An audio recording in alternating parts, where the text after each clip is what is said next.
This is LBC from Global, leading Britain's conversation with James O'Brien. It is 3 minutes after 10 and, well, it's not normal, is it? You've got Israel undertaking military action against Iran without the sanction or, I think, the approval even of the United States. We can add that to the list of sentences that 2 years ago, 10 years ago, 20 years ago, I could never quite imagine myself saying out loud. We know, of course, that there will be response, there will be retaliation, and we know, and we hope that it will fail. Some of the people targeted by the Israeli regime will not be mourned by anybody except people who sympathise with the worst sort of activities. But the question that popped into my mind this morning was whether or not even this now needs to be viewed through the lens of Benjamin Netanyahu's self-preservation.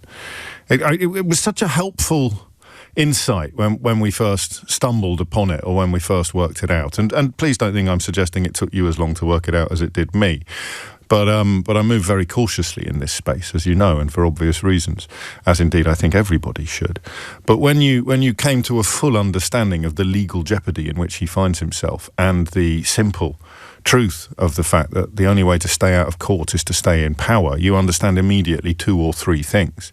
You understand why he has elevated in his administration people with appalling views and track records up to and including convictions for supporting terrorist organisations. Yes, that would be the security minister. And you understand why he persists in the persecution and slaughter of Palestinian people and moves back, reverses, abandons carefully negotiated ceasefire plans, secure in the knowledge that some corners of the world's media will contrive to excuse him from responsibility and culpability for that. You understand how he can ride roughshod over the wishes of the hostages' families and just continue on a path of almost pure self-preservation.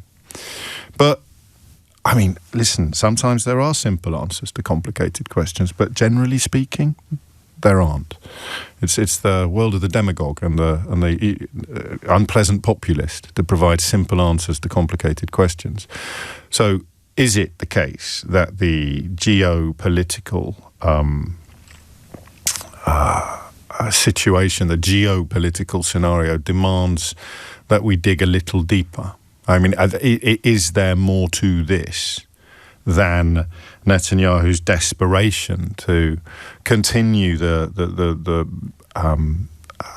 what would you call it, the siege mentality that Israel historically and most recently finds itself under in order to protect its own position?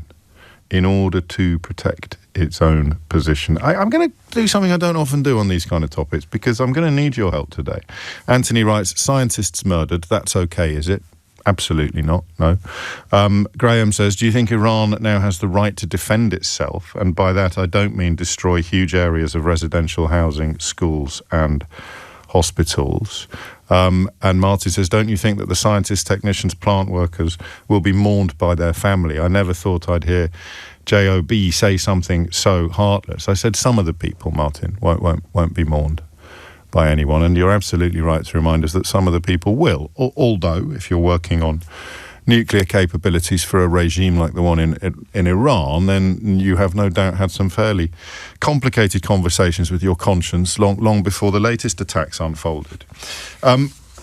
Questions to which nobody knows the definitive answer, but which we will nudge towards today, include how significant is it that Trump clearly didn't want this to happen? You remember Trump, the guy who said he was going to make the world a safer place and that everyone who would do his bidding, often to be found tickling the toes of Vladimir Putin, whose illegal invasion of Ukraine shows no signs of being abandoned. And he is, or his administration is currently involved in negotiations with the Iranians. I have absolutely no idea what the overnight events do to those negotiations.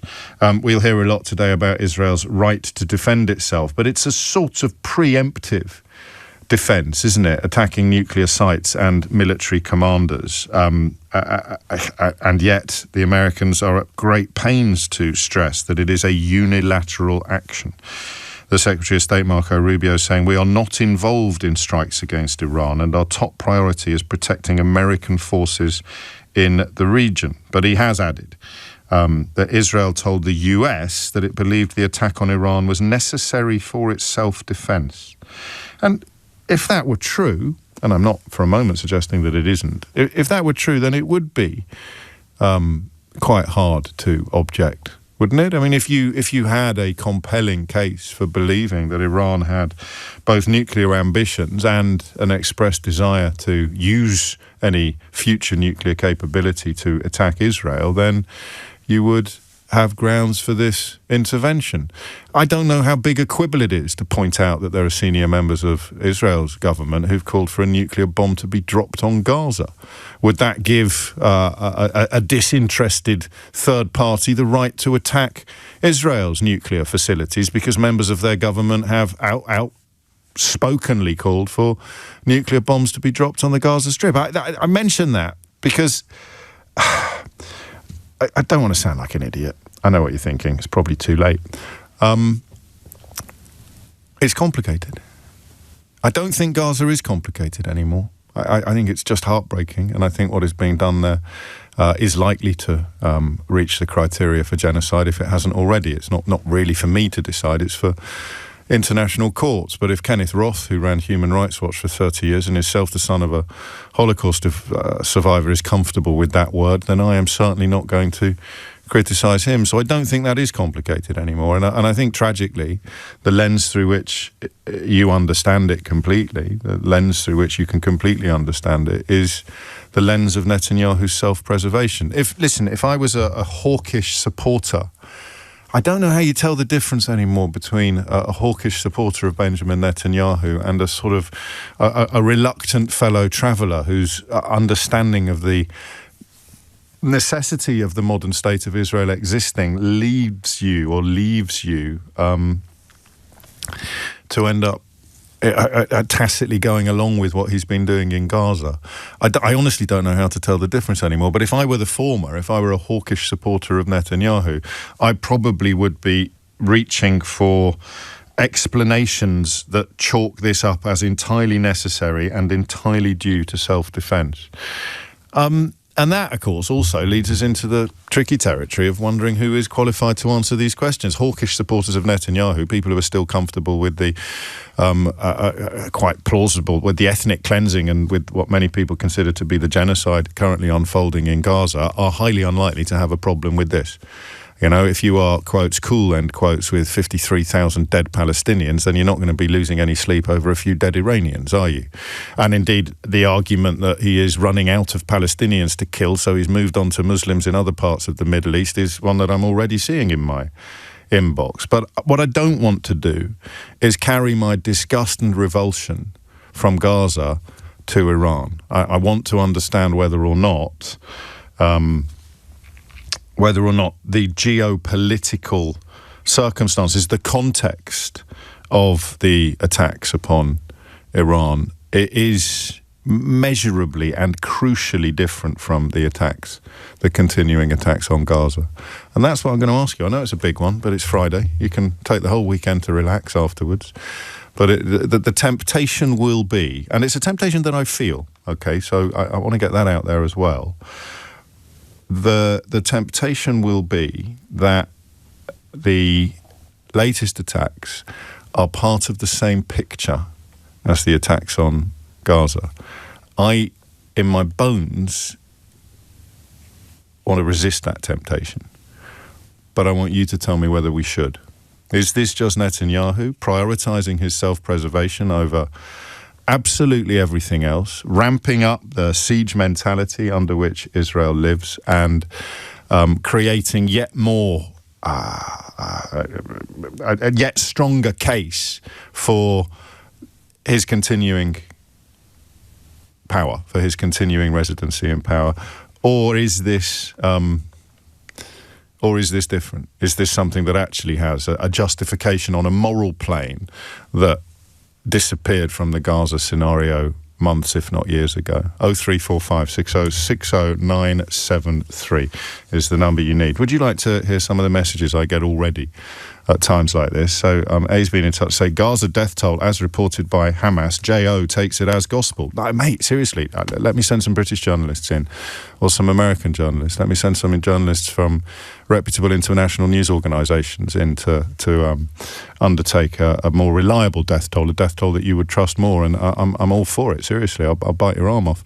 You'll have to explain to me why Israel doesn't want journalists describing what is going on in Gaza. And while we're at it, we'd probably throw in the time that they killed loads of aid workers, lied about it, and the truth only came out when they found a mobile phone in the pockets of one of the men that they'd murdered. But hey, you tell me about who's telling the truth and what's gospel, champ. So there it goes. You've got to stop calling it, says Edmund, from a different perspective, a preemptive defence, James. It's just an attack. If Iran had attacked Israel as opposed to their proxies, you wouldn't call it a preemptive defence, and rightly so. Adam writes, you're disgusting biased comments about Israel and just one basket case theocracy writes will attacking another. So you will know that the mission we set ourselves on this programme, the challenge we set ourselves on this programme, is to ignore most of the madness, to ignore people who will be reaching for the anti-Semitism allegation or people who will be reaching for the actual anti-Semitism, and try, if we can, to plot a path through the facts that allows us to answer the questions that we have chosen to ask. And those questions are pretty straightforward. Should we resist the temptation to chalk this up as yet more evidence of Benjamin Netanyahu's absolute willingness, in fact, one might say deep desire, to carry on killing people outside Israel in order to keep the sense of emergency on the ground, and probably declared a state of emergency given that there will be retaliations, the Iron Dome notwithstanding? Should we resist the temptation to just see this as another step on Benjamin Netanyahu's megalomania and desperate desire to stay out of court and quite possibly out of jail? And it doesn't matter how much peril he draws down for future generations on Israel, or how many Muslims or Arabs, how many Iranians or Palestinians he kills. Should we resist that temptation? Is this different? 03456060973 is the number that you need. You haven't mentioned the hostages once, writes Arnold. You mean about the... except for the bit where I explained how Benjamin Netanyahu has ridden roughshod over the express wishes of all the hostages' families, Arnold. You've got to wash your ears out, mate, if you're going to try and contribute to a programme, because the grown-ups are talking now. James O'Brien on LBC. 18 is the time. You're listening to James O'Brien on LBC. The continuing carnage in Gaza is only now really understandable when viewed through the lens of Netanyahu's moral bankruptcy and desperation to protect his own position. So I completely understand the temptation to see the attacks overnight upon Iran through exactly the same lens. I'm wondering today whether we should resist that temptation. That's all. 18 after 10 is the time. Murad is in Hemel Hempstead. Murad, what would you like to say? Hello, sir. Good morning. I just wanted to say I'm a great admirer of your show, and you give me great satisfaction whenever I listen to you. Well, I don't know, tell Mick Jagger. Very unique. Tell Mick Jagger, because he can't get any. Carry on. Right, sir. Well, to answer your question, I don't think we should... what they have done is morally justifiable, or at all we should look at it separately to the lens of what's happening into Gaza. I believe Netanyahu has a plan, or just Israel in general has a plan that has gone back decades back and going into the future. And their plan, my belief, is to neutralize the entire Middle East, to get everybody there, any potential threat that they perceive will have to be neutralized in any means. And their only means is violence. You know, for me, there's an ineluctable logic to that, though. If you were under threat from all sides, then you would want to neutralise the threats on all sides. It's not quite as morally dubious as you portray it as, if the threat is real, and I think most people accept that it is. No, but the thing is, violence isn't always the way. If I feel threatened by another entity, then I have to be first looking at exactly what I'm doing to cause that threat. Am I inviting that threat? And secondly, are there other means to achieve that comfort and peace. Now, in my normal people's mentality is the first thing is diplomacy. Let's have a talk. Let's reach an agreement. They're not some animals in Iran or the Middle East. The Middle East are not some bunch of animals that just want to fight and kill everybody. That's not the case. In fact, the only people that are being, causing all the death and all the wars are the Israelis themselves. When in fact, that's not true, is it? That's not true. You completely overlook the conduct of Hamas, not just on October the 7th, and you completely overlook the role of Hezbollah. Where your comments have some weight is where Netanyahu, and again, I'm just for the record, I don't buy into your conflation of Netanyahu with the whole of Israel. There are certainly loads of points in history where dedication to the two-state solution, most obviously, has been not just a government policy, but an obvious dream of senior Israeli politicians.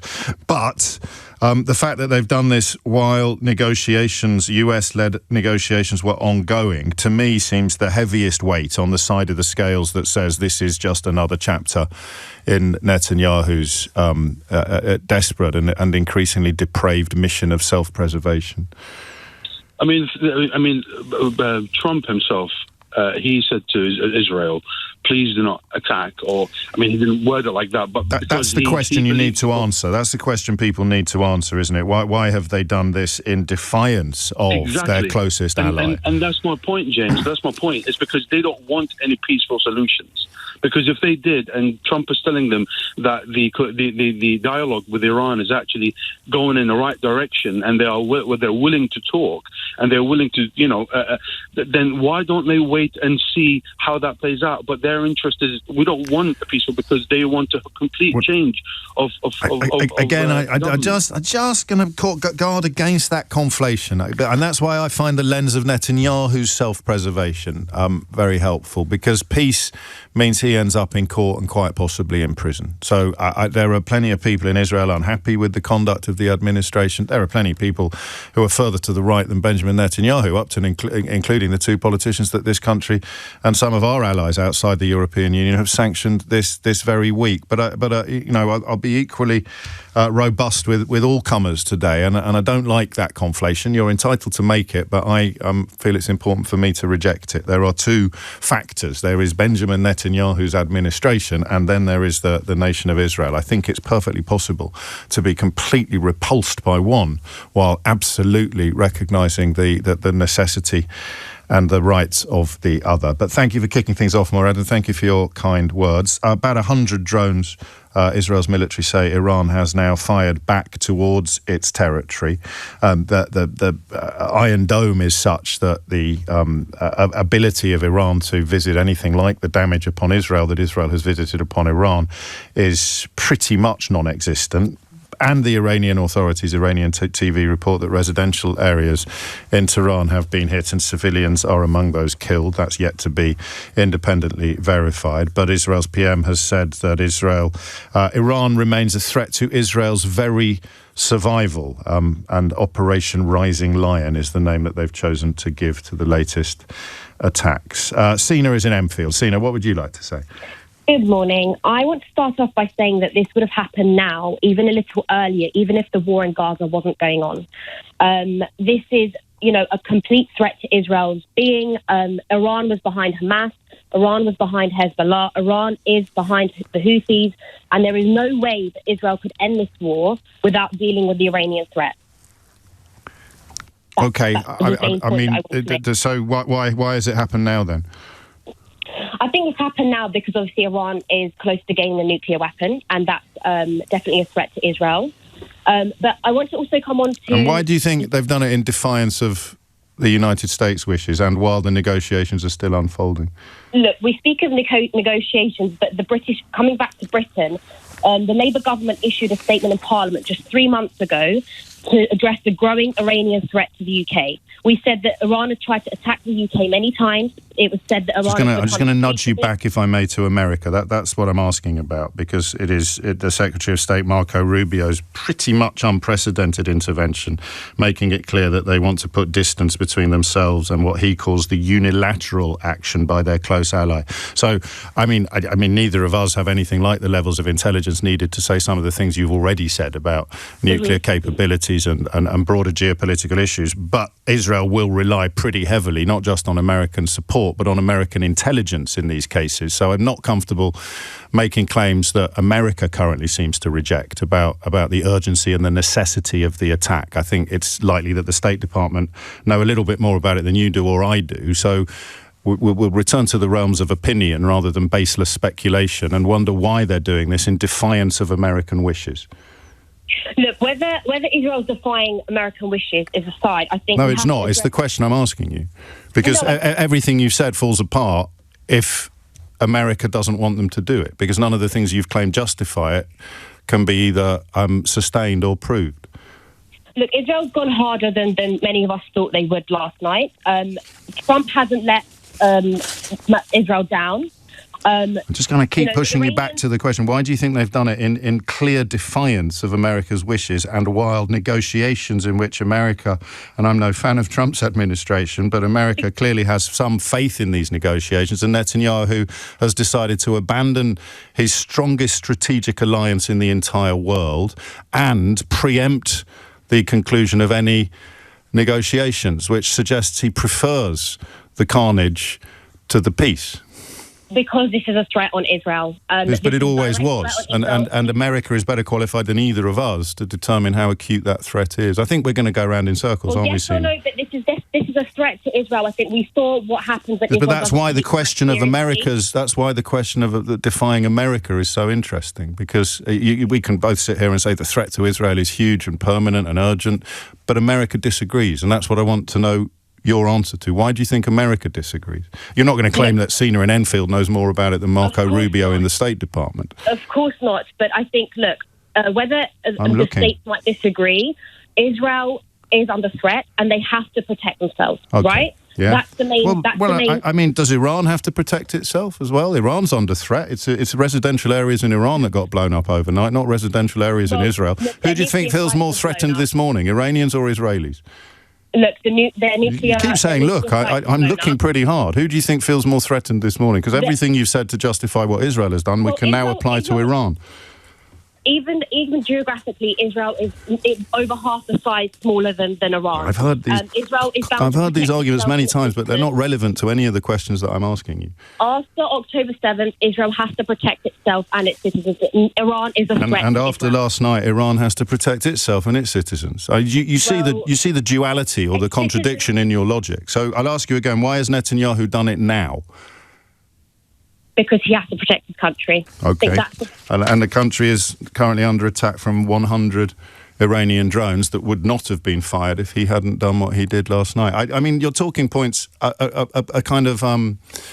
they're recycled every time we approach some of these issues, but I'm really trying hard to focus on the specifics of the current moment. So we look at what is unique about the current moment, Sina, and we see, number one, America has publicly distanced itself from what Israel is doing. I can't remember the last time that happened. So, things that you can say about the immediate response to October the 7th don't apply today because America has publicly distanced itself from what is going on, and we want to know why. The idea that Israel has suddenly discovered a greater level of threat coming out of Iran than was there a year ago or 2 years ago or 5 years ago is palpably unprovable and almost certainly false. So I think what you've articulated, whether intentionally or not, is exactly the sentiment that Netanyahu appeals to.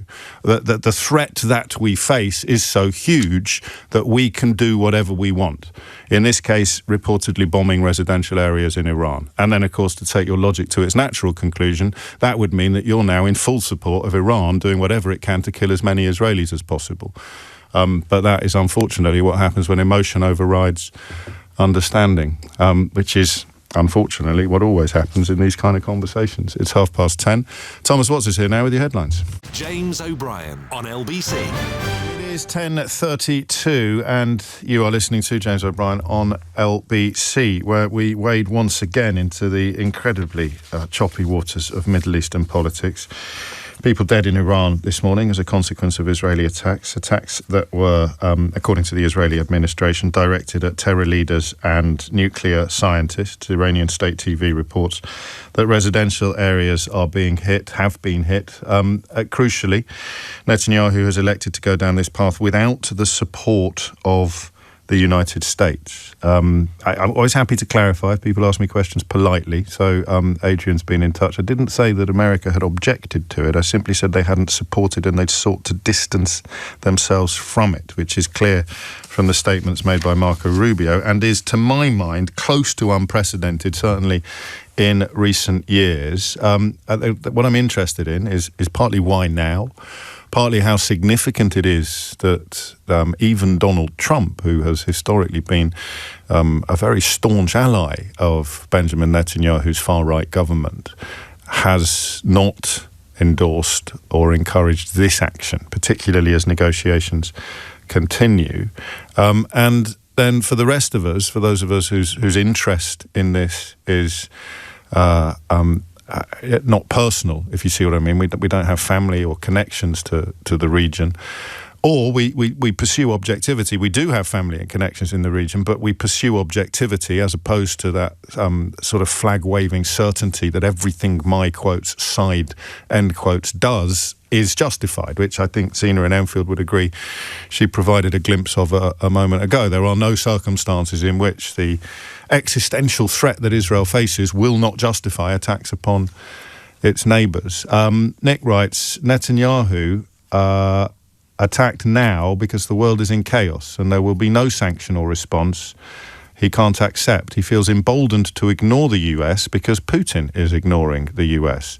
It plays to the point that the US is no longer a global power. Trump has reduced the US to a bystander. That's fascinating, isn't it? 10:34 is the time. Mo is in Birmingham. Mo, what would you like to say? Hi, James. First time caller, so please be gentle with me. Well, I'm not making any promises today, Mo, but I shall do my best. Right, I'll try to articulate it as best as I can. Hopefully, I won't babble. Right, so the questions I was asked by the receptionist on the phone was, is there any moral justification? Producer, mate. Producer. Sorry? It's producer, not a receptionist. I'm hair splitting, but, you know, these things matter. But you carry on. I am very sorry. That's absolutely fine. Go on. Right, so is there any moral justification? No. This is the same guy that sat down some 25 years ago, if you remember, James, who convinced the world that Iraq had weapons of mass destruction. He said, I promise you they have it, and I promise you the Middle East will be a better place for it. And here we are 25 years later, and look at the Middle East. Tony Blair did that as well, didn't he? So, he did, but the paperwork was provided by Netanyahu, and the video is there for everybody to see online. I don't know that the paperwork was. I think they relied upon the United Nations for that, and that dossier that Alistair Campbell was waving around at the time. But let's not get too distracted. I mean, that's 25 years old. I'm interested in the last 25 hours. But equally, for the last 25 years, on many debates, him and his parliament, including interviews with Mehdi Hassan, have claimed Iran has nuclear weapon capability within the next year to 2 years. This is 25 years as well. So I know, and that's why I draw you back to the last 25 hours, because it is in the last 25 hours that the United Nations nuclear watchdog has declared Iran to be in breach of its non-proliferation obligations for the first time in 20 years. So you see why I'm trying to focus on the moment, because that rather undoes the point that you just made. It does, but equally, they've not mentioned as to what level, how much. The International Atomic Energy Agency has cited undeclared nuclear material and activities discovered by agency inspectors at 3 sites a number of years ago that Iran has never explained. Okay. So let's talk about why he's done it now and what it means. So the reason he's done it now is not so much hubris, it's more self-preservation than anything else. Ultimately, his parliament at the moment now, I think they've got some elections coming up in the next 3 months, if I'm not mistaken. And at the moment, his coalition is hanging on by a thread. There are protests daily now within Israel for him to stand down. Add to that a video that I saw yesterday, which Vashti producer, and she says is actually available online, which I didn't know, the BB files. which actually explain the current corruption case that him and his wife are going through. Yes, and it's something that we've covered a lot on this programme. I'm not aware of any Knesset elections until October of next year. And there's been an attempt to dissolve the parliament, I think, again in the last 25 hours, but that has failed. But again, and I'm not badgering the witness. I just want to focus in on the detail of the last 25 hours rather than the extraneous context, which has a place, but I think I've already provided enough, and we only have a limited amount of time with each other. So for you, it is absolutely to be viewed through the same lens as the continuing carnage in Gaza. Why is he doing it? Because it is the easiest route towards self-preservation, even if it includes both abandoning American support or acting without American support. And how is he getting away with it? I think that the caller from Enfield demonstrated, because he will appeal to the sense that protecting Israel justifies anything when it comes to attacks upon their neighbours. And justifying the means, yes. I agree. And ultimately, at the same time, regardless of whether he's done it without the support of America, ultimately he knows that America will support him when push comes to shove. So he can... Or at least it won't do anything to stop him, as Vladimir Putin could explain to Benjamin Netanyahu. He could ultimately kick somebody in the backside, and then America will stand up and say, you dare kick back. It's one of those analogies. The best analogy I can come up with is he knows that America will eventually come in if they see Israel getting a bloody nose. But he needs perpetual war, James, to stay in power. He needs perpetual war. He realises currently at the moment now the West is now turning against him and his policies within Gaza. So he has to start. So he has to start a war on another front. I think I agree with that. I think I agree with that. But remember, I am trying to resist the temptation to lazily see the events overnight through the same lens as I completely believe to be the case in Gaza. And you make a compelling case, albeit with a couple of things I probably should have picked up on even more robustly than I did. I think it was Colin Powell who stood up in front of the United Nations and said that Saddam Hussein would be able to strike London in 45 minutes. That's certainly Dave's memory, and I don't know that the invasion of Iraq would have been somehow prevented or avoided if Benjamin Netanyahu had never said a word on the subject. I don't personally remember him as being a key engine of George W. Bush's and indeed Tony Blair's thinking in that moment. But on we go. Thank you, Mo. Bulama is in Lambeth. Bulama, what would you like to say? Good to hear from you again. No, thank you. Thank you for taking my call. First, I agree with you, James, that this is part of Netanyahu's scheme to preserve himself in power and to not be held accountable for his alleged corruption crimes and alleged war crimes in Gaza. But I think it's much more than that when you look at Netanyahu and what he does. Because, James, if it is just for self-preservation, then Netanyahu will be doing the minimum possible to stay in power. But what he has done in Gaza is going over and above the minimum that will keep him in power. And I think what you see in Netanyahu is a radicalized old man who is ideologically radicalized. He doesn't see Gazans as human beings, and he didn't treat them as such. When you look at the collective punishment, when you see his dehumanizing rhetoric against Gazans and all that. And so I think it's much more than just self-preservation. It's someone who is radicalized. And when the Israelis talk about Gazans being indoctrinated to hate Israel, you could see clear in Netanyahu and other Israeli politicians that they also have been indoctrinated to see the Gazans as less human and to treat them as less humans. Now, I'm just going to read. I'm just going to, for people who aren't aware of it, and for people who don't know that, but Bulama is well, how do you describe yourself? A scholar in this field, Bulama, as well as someone who works in the field. So you may not.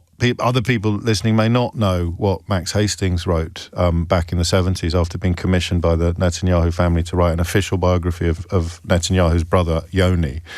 And in his own memoirs, Max Hastings, former editor of the Daily Telegraph and an esteemed historian, recalls something relevant to what Bulama just said. At Bibi Netanyahu's dinner table in Jerusalem, wrote Hastings, I listened with crawling dismay to Bibi talking about the future of his country.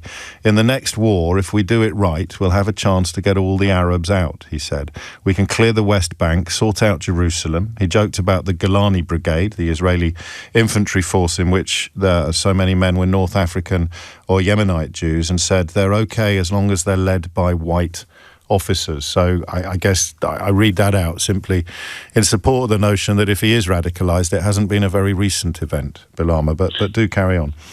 Yeah, and what you could say recently is radicalization now meeting this desire or desperate desire for self-preservation, and you can see that can be a formula for disaster, and that's what we saw in Gaza, and he is now trying to expand it.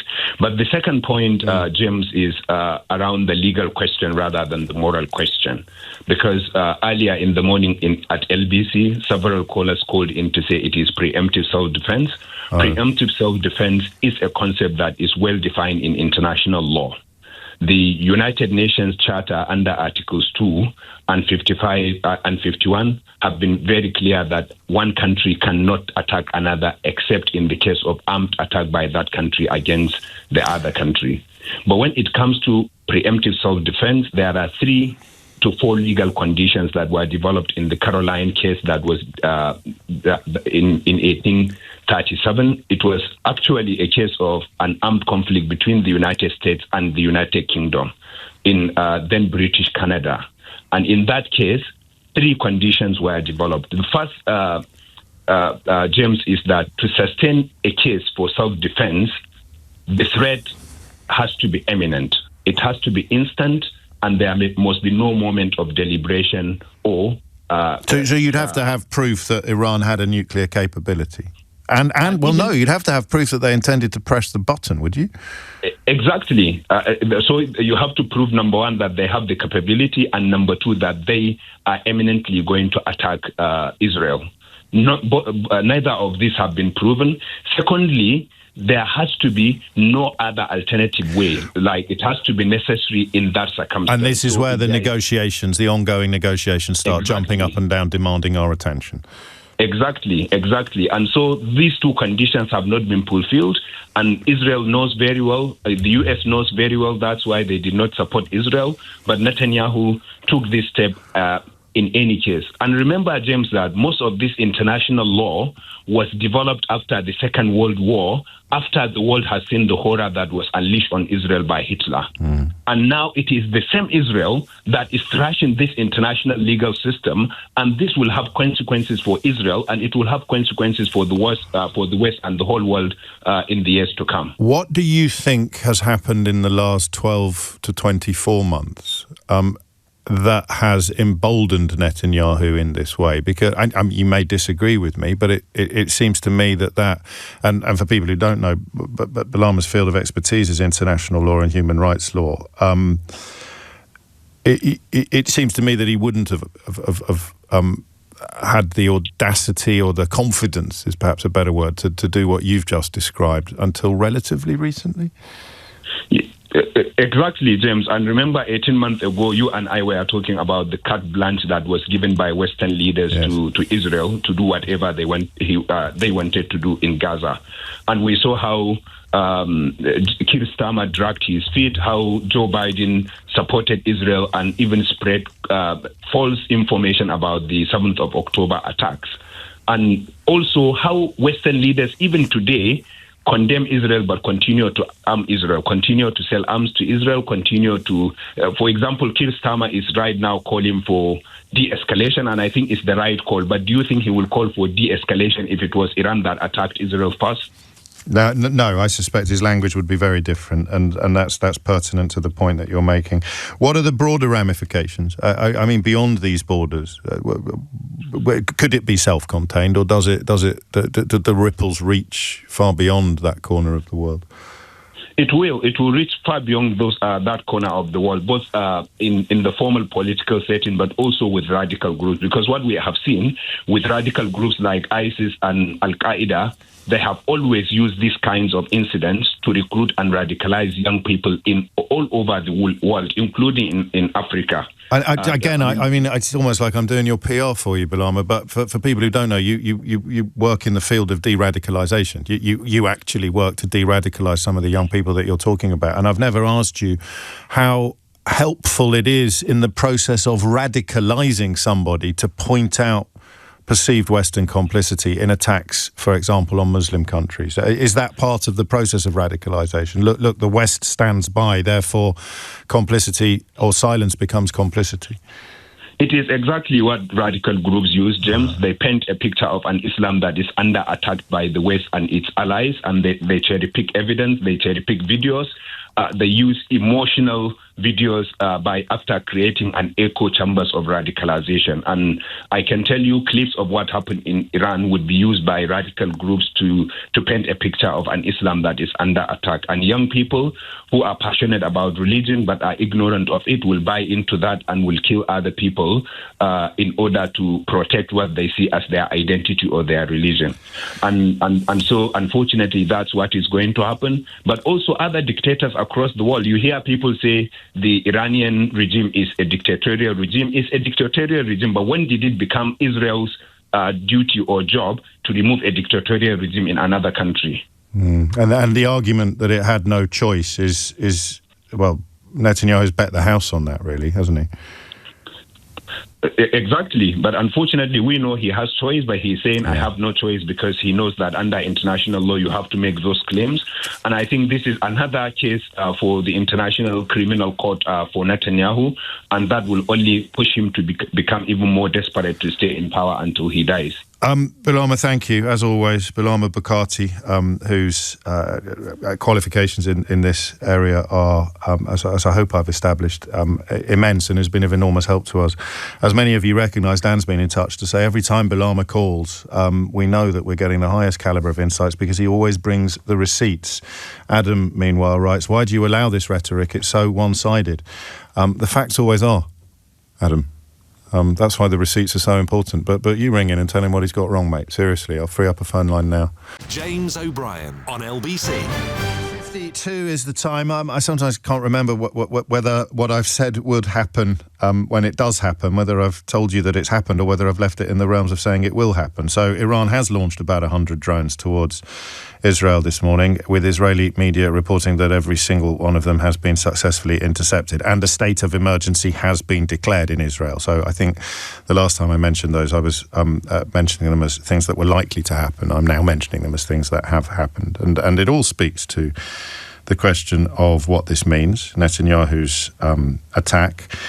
I think Bilama, the lawyer, human rights lawyer, as well as working to de-radicalise former members of groups like ISIS, provided a fairly neat account of why, although many people will derive comfort from claiming that it's a form of preemptive defence, it's unlikely to stand up as such in international law. And similarly, pointing out previous promises or pledges to wipe Israel off the face of the earth wouldn't, I don't think, count as proof of an imminent threat, which would be necessary under those, and any more than Benjamin Netanyahu's recorded comments about wanting to get all the Arabs out, to clear the West Bank and sort out Jerusalem. So, a previous commitment to ethnic cleansing or wiping areas off the map wouldn't stand up in court, I don't think, as proof of imminent threat. So again, we find ourselves looking at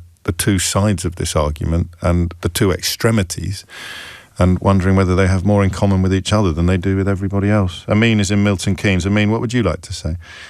Hi, James. Hope you're well. I was just saying to your producer / receptionist there that that's the last joke on that front. Okay. But I was just saying to her, it depends on the spectrum that you're looking at this. So, for example, from the Israeli side, it's been reported for decades now that Iran is moments away from a nuclear weapon, and for one reason or another, either incapability or unwillingness to do so, they haven't created one. They were signed up to the UN and the Non-Proliferation Treaty up until Donald Trump's last presidency, in where he got rid of that deal. So by all accounts, as far as we know, they don't have one yet. But if Israel thinks that it's a threat, and Iran has obviously made statements in the past against Israel, then, now there's an opportunity to do so, maybe take advantage of it.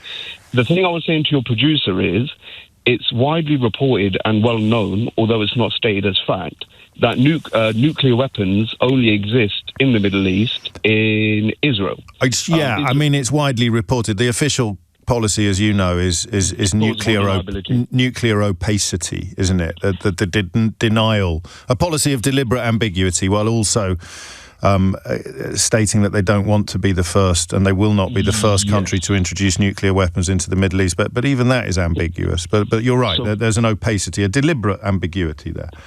So the analogy I gave your producer was, it's like me hiding a baseball bat under my hoodie, and there's a person in front of me who doesn't have anything, and I'm saying I'm scared he's going to hit me with a baseball bat, although he doesn't actually have one as of yet. He has a piece of wood maybe that he's trying to manufacture into a baseball bat, but there's no evidence that he's going to make the... And that feels like it's kind of flipped on its head. A double standard. Israel isn't, I don't think, as you say, Israel's not a signatory to the Nuclear Non-Proliferation Treaty, which I reminded a caller a moment ago. The United Nations nuclear watchdog has declared Iran to be in breach of it. So, Iran is in breach of it, but Israel's not even a signatory to it. So again, the notion of double standards is quite hard to resist. And with regards to why this is all happening, your first caller that you had, this is why I rang in.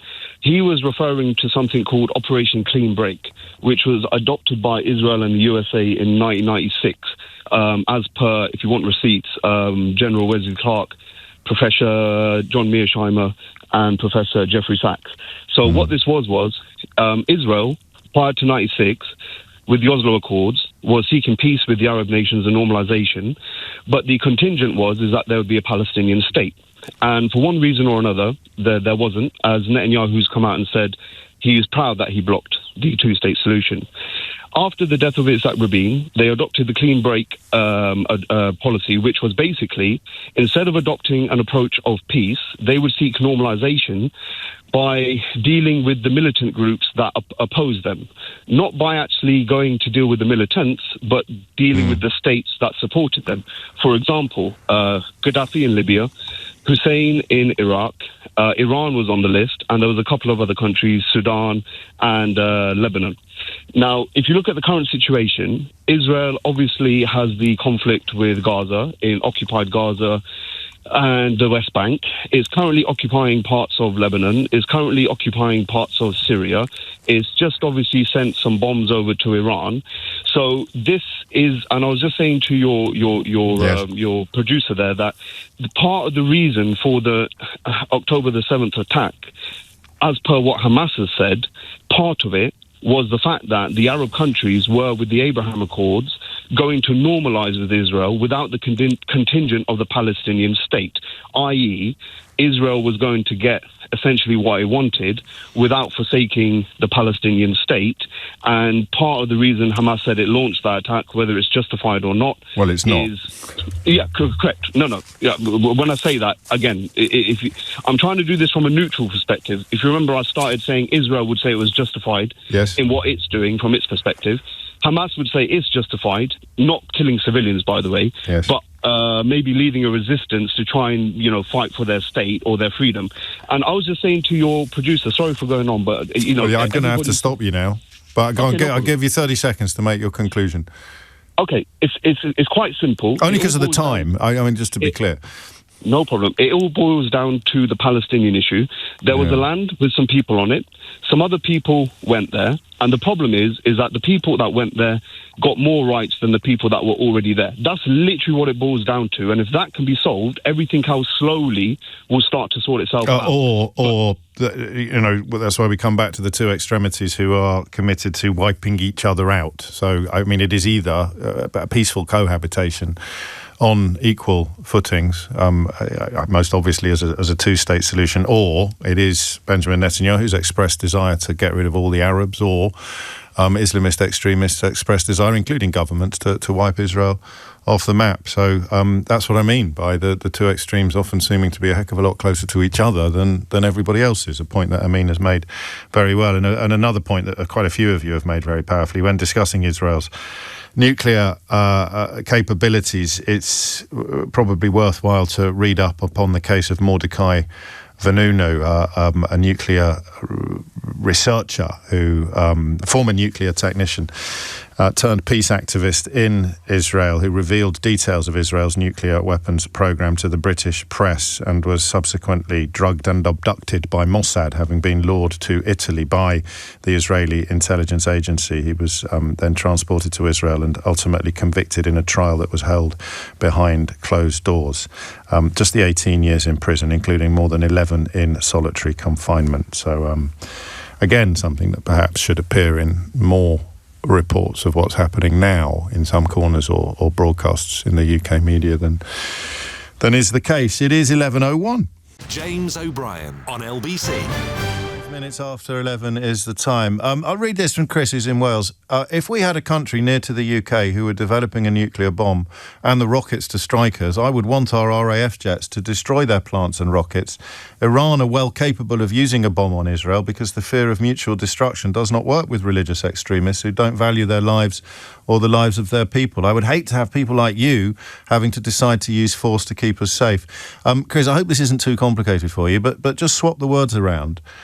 Swap the religious extremists in the Iranian administration for the religious extremists in the Israeli administration, you know, the ones who think they've got a God-given right to illegally occupy land, and the ones who are widely believed to already have nuclear capabilities, the ones who locked up a whistle-blowing scientist in solitary confinement for 11 years. Because under your rationale, you're calling for any country that is threatened by Israel to drop bombs on it, which I'm sure wasn't your intention, but that's what happens when you let your mouth run a little bit faster than your brain can. And don't worry, I'm here to help. 6 minutes after 11. Speaking of helping, in what year do you think Benjamin Netanyahu first warned that Iran was 3 to 5 years away from building a nuclear bomb? The kind of rhetoric that's designed to appeal to bears of very little brain like Chris. Do you think it was 2002, 2012 or 2022? Wrong, wrong and wrong. It was 1992. In the Knesset, he said Iran was 3 to 5 years away from building a nuclear bomb. So that would mean they had one by 1995 to 1997. Spoiler alert, they didn't. He wrote a book in 1995, didn't mention the fact that he'd pledged 3 years previously that they'd have a bomb within 3 years. Instead, he repeated the claim that Iran would have the bomb this time by 5 to 7 years at the most, which would mean that 2002 at the latest would be the point. 7 years after that, he told the visiting US congressional delegation that Iran was just 1 to 2 years away from having a nuclear weapon. So it would have then been by 2011. So under the first claim, it would have been by 1997 at the latest. Under the second claim, it would have been by 2002 at the latest. Under the third claim, it would have been by 2011 at the latest. The year after that, in 2012, I thought this picture was photoshopped, but it's real. He held up a cartoon bomb and a red magic marker to declare that Iran would have a nuclear bomb in less than a year. I guess cartoon bombs and red magic markers are the tactics designed to appeal to people like Chris in Wales. Of course, again, spoiler alert, late 2013 did not see Iran develop a nuclear bomb, and now he's making exactly the same claim to justify the bombing of Iran overnight. The same claim that he has been making since at least 1992. And some of the messages I'm getting this morning suggest that I do actually need to explain. It is currently 2025. So 33 years later. Now, the problem with the story of the boy who cried wolf, of course, is that a wolf turned up. But when the wolf turned up, nobody believed the boy who cried wolf. So it is possible that Iran will develop a nuclear bomb. But how much damage has been done to the proper addressing of that threat by a man who has been getting it wrong and quite possibly lying about it because either his intelligence was appalling or he was talking through the top of his head since 1992. But it doesn't matter, because he's not appealing to intellect. He's appealing to emotion. He's appealing to a justifiable sense that Israel faces existential threat. What is not justifiable is the belief that then justifies absolutely anything, including the killing of civilians, whether in Gaza or, as is being reported on Iranian state TV, in Iran. And of course, Iran's supreme leader now gets a PR boost and starts warning of severe punishment being meted out on Israel. You almost want to lock the leaders in a room, don't you, and get them to slug it out together and leave everybody else out of it. But sadly, that is not and never has been an option. 9 minutes after 11 is the time. And Iran, for the avoidance of doubt, is a hideous regime. I mean, the oppression, the absolute silencing of dissent. They are no strangers themselves to the sort of solitary confinement that previous Israeli administrations have inflicted upon the peace activist, the nuclear scientist turned peace activist Mordecai Vanunu. It really is not a case of one side being better than the other or one side being worse than the other. It's a case of finding what the facts are. And there are some helpful facts for you. Benjamin Netanyahu has been making the same claim about Iran's nuclear capabilities since at least 1992. Iran has been found by the United Nations to be in breach of its non-proliferation commitments.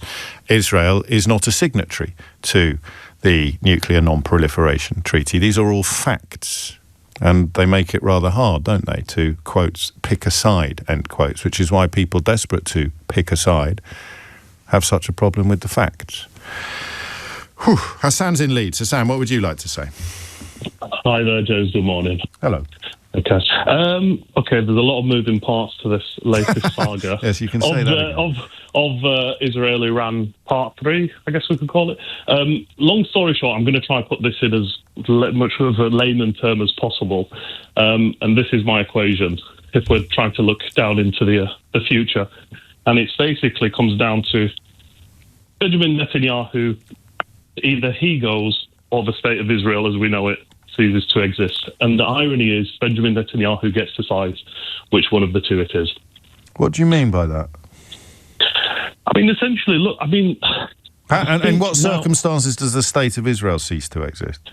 I just think the way that the global winds of change, we're seeing that public sentiment around the world, especially within the West. But if you believe that, then you give enormous succour and support to the idea that Netanyahu must be free to do whatever he wants to ensure that doesn't happen. I mean, to some extent he does, because and I'm going to go back to, and this is another irony here as well, is the Donald Trump equation, which I don't think has been discussed right now. Contrary to popular wisdom, he's actually dying for a JCPOA 2.0. Even if you look between the lines between what Steve Witkoff has said, he's gone back and forth, having to say, okay, Iran may be allowed to enrich to a certain level. Then he has to go back to the US, gets slapped back and gets told, oh no, actually no enrichment whatsoever. And the truth is, the Iranians are just somewhat confused as to where the American position actually lies. Well, I suspect Donald Trump is a bit confused as well about where the American position actually lies. I suspect he's a bit confused about everything. But that's not to make light of the situation, but it does. No, it does. I mean, I don't quite understand the dichotomy that you've described of either Netanyahu stays in power or Israel continues to exist. I mean, I don't understand that. But I am drawing this. I am extrapolating this. Looking into this. Let's just zone in on the moment and ask, why has he done it now? What's changed in this moment that explains what Netanyahu has done overnight? Because he wouldn't have done it a year ago. Well, I mean, he's been very much wanting to do it. He even Donald Trump himself said, I advised Benjamin Netanyahu not to do it. Yes. So I definitely do believe it is a unilateral move, even though the Americans... Well, that's the point of my question, mate. That's why I'm wondering why you think he's done it now, despite the absence of sanction support or endorsement from Trump, from the White House. Because I think the Israelis, there's two parts. One, it's dawned on them. There's a realization on Israel's part that they are now effectively stuck in a quagmire in Gaza, and there's only one direction of travel that's going in terms of sentiment. So there's that aspect, and two, there is from the Israeli wisdom, if you like, or growing consensus that there is increasing plausibility that Iran is developing nuclear weapons capabilities. Is there? In large part, Well, okay, I'll give you some of my evidence to suggest this. But hang on a minute. When were you last there? I go to Iran often, and but not in the pursuit of evidence of nuclear capability. I'm going to cite Iranian officials who've actually alluded to it. So there's somebody by the name of Shem Shakhani, who is in charge of the Iranian nuclear file, who has spoken of Iran being able to change what's called its ijtihad, which is the religious opinion on nuclear or chemical weapons. Iran historically has what's known as a fatwa or edict, basically restricting the use of chemical or nuclear weapons. So back in the 80s, during the Iran-Iraq War, Saddam had deployed chemical weapons on Iran. Many Iranian officials were itching, went towards the supreme leader and said to him, we urge him, please develop chemical weapons capabilities. And he said, absolutely not. Chemical and nuclear weapons are red lines. However, I didn't know given that. So given, but now look at the lay of the land right now. Hezbollah significantly disarmed, which was Iran's insurance policy. Yeah. Now that Iran doesn't have that anymore in its arsenal, there is, I guess you could argue, there is greater plausibility of a need from Iran's rationale that they then need to maybe up the. I mean, you're right. I'm sorry for teasing you a bit. That is that's an extraordinary insight, because you're seeing motivation for almost what everybody is doing. How do you manage to do that? I mean, you obviously have familial associations with Iran, and yet you're making a case for Israel doing what Israel has done as well in the context of what's going on. I suppose we have to remember that most people who've got familial affiliations with Iran are going to despise the current regime, aren't they, the current administration? No, I'd contend with that. I mean, Iran's a huge mosaic, yes. I'd say there's 20 to 30% of the country that are diehard loyal supporters, but Iran's legitimacy rests on it having being able to create a quote-unquote formidable response. So Iran's biggest threat isn't ironically Israel. It's actually the perception that it will respond forcibly to Israel's transgression. And if that doesn't occur, then Iran will become increasingly disillusioned by its own supporters. Oh, wow. Okay. So, and I don't even know what that means, because you can launch in the... Well, hang on. Let me explain why I don't know what that means. I'm not quite as stupid as I may have sounded a moment ago. Okay. In the context of the Iron Dome, I don't know what that means. Yeah, so I mean, this is one of the biggest issues now within Iranian domestic politics, is the utility or the efficacy of Iran's response. You know, is it all just rhetoric? Is it smoke and bluster? Yeah. Do Iran actually have the capability and capacity to circumvent the Iron Dome to a large extent? A lot of Iranian supporters of the regime, which there are, I mean, of course, yes. Let's not talk in delusional terms. You can't be a country that's sanctioned like Iran and lasted 43 years without sizable support in the country. Enough support to survive. 100%. Yeah. But there's a lot of people who are increasingly ambivalent, and Iran's generation has changed. I mean, in terms of younger generations, have just become increasingly indifferent, if you like, or apathetic. I'm not talking about people who are like actively, against the state, but there are just people who are saying, why can't my standard of living be better? So the Iranian state's talking point is, we have, in their opinion, a moral, commendable foreign policy, which is supporting the plight of the Palestinians. Iran's legitimacy kind of rests on that. And if that notion of resistance is taken away, Iran doesn't have much to speak about. That is absolutely fascinating. I mean, all the calls today, pretty much all of them, not quite, have got a deeper understanding of these issues than I have, which is not the case every day. Otherwise, I wouldn't be in the job that I'm in, but it is definitely the case today. Luckily, there are still some idiots out there to make me feel clever. Here's one. Alan writes, why don't you discuss how extreme Iran is on, say, women's rights or their worldview of jihad? But no, you look over it to attack Israel. There's two things, Alan. I'll try and use words of one syllable if I can.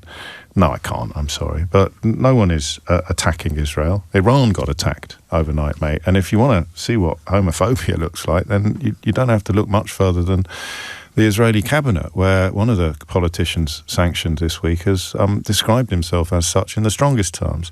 But yeah, I mean, Iran is, in many ways, a hideous administration. As Hassan has explained, it's not unpopular enough to face the kind of overthrow that it looked like it might just about 2 years ago. But you are, unfortunately, determined to pick a side, which means that when everybody else tries to explain things from an objective, fact-based perspective, to you it sounds like bias.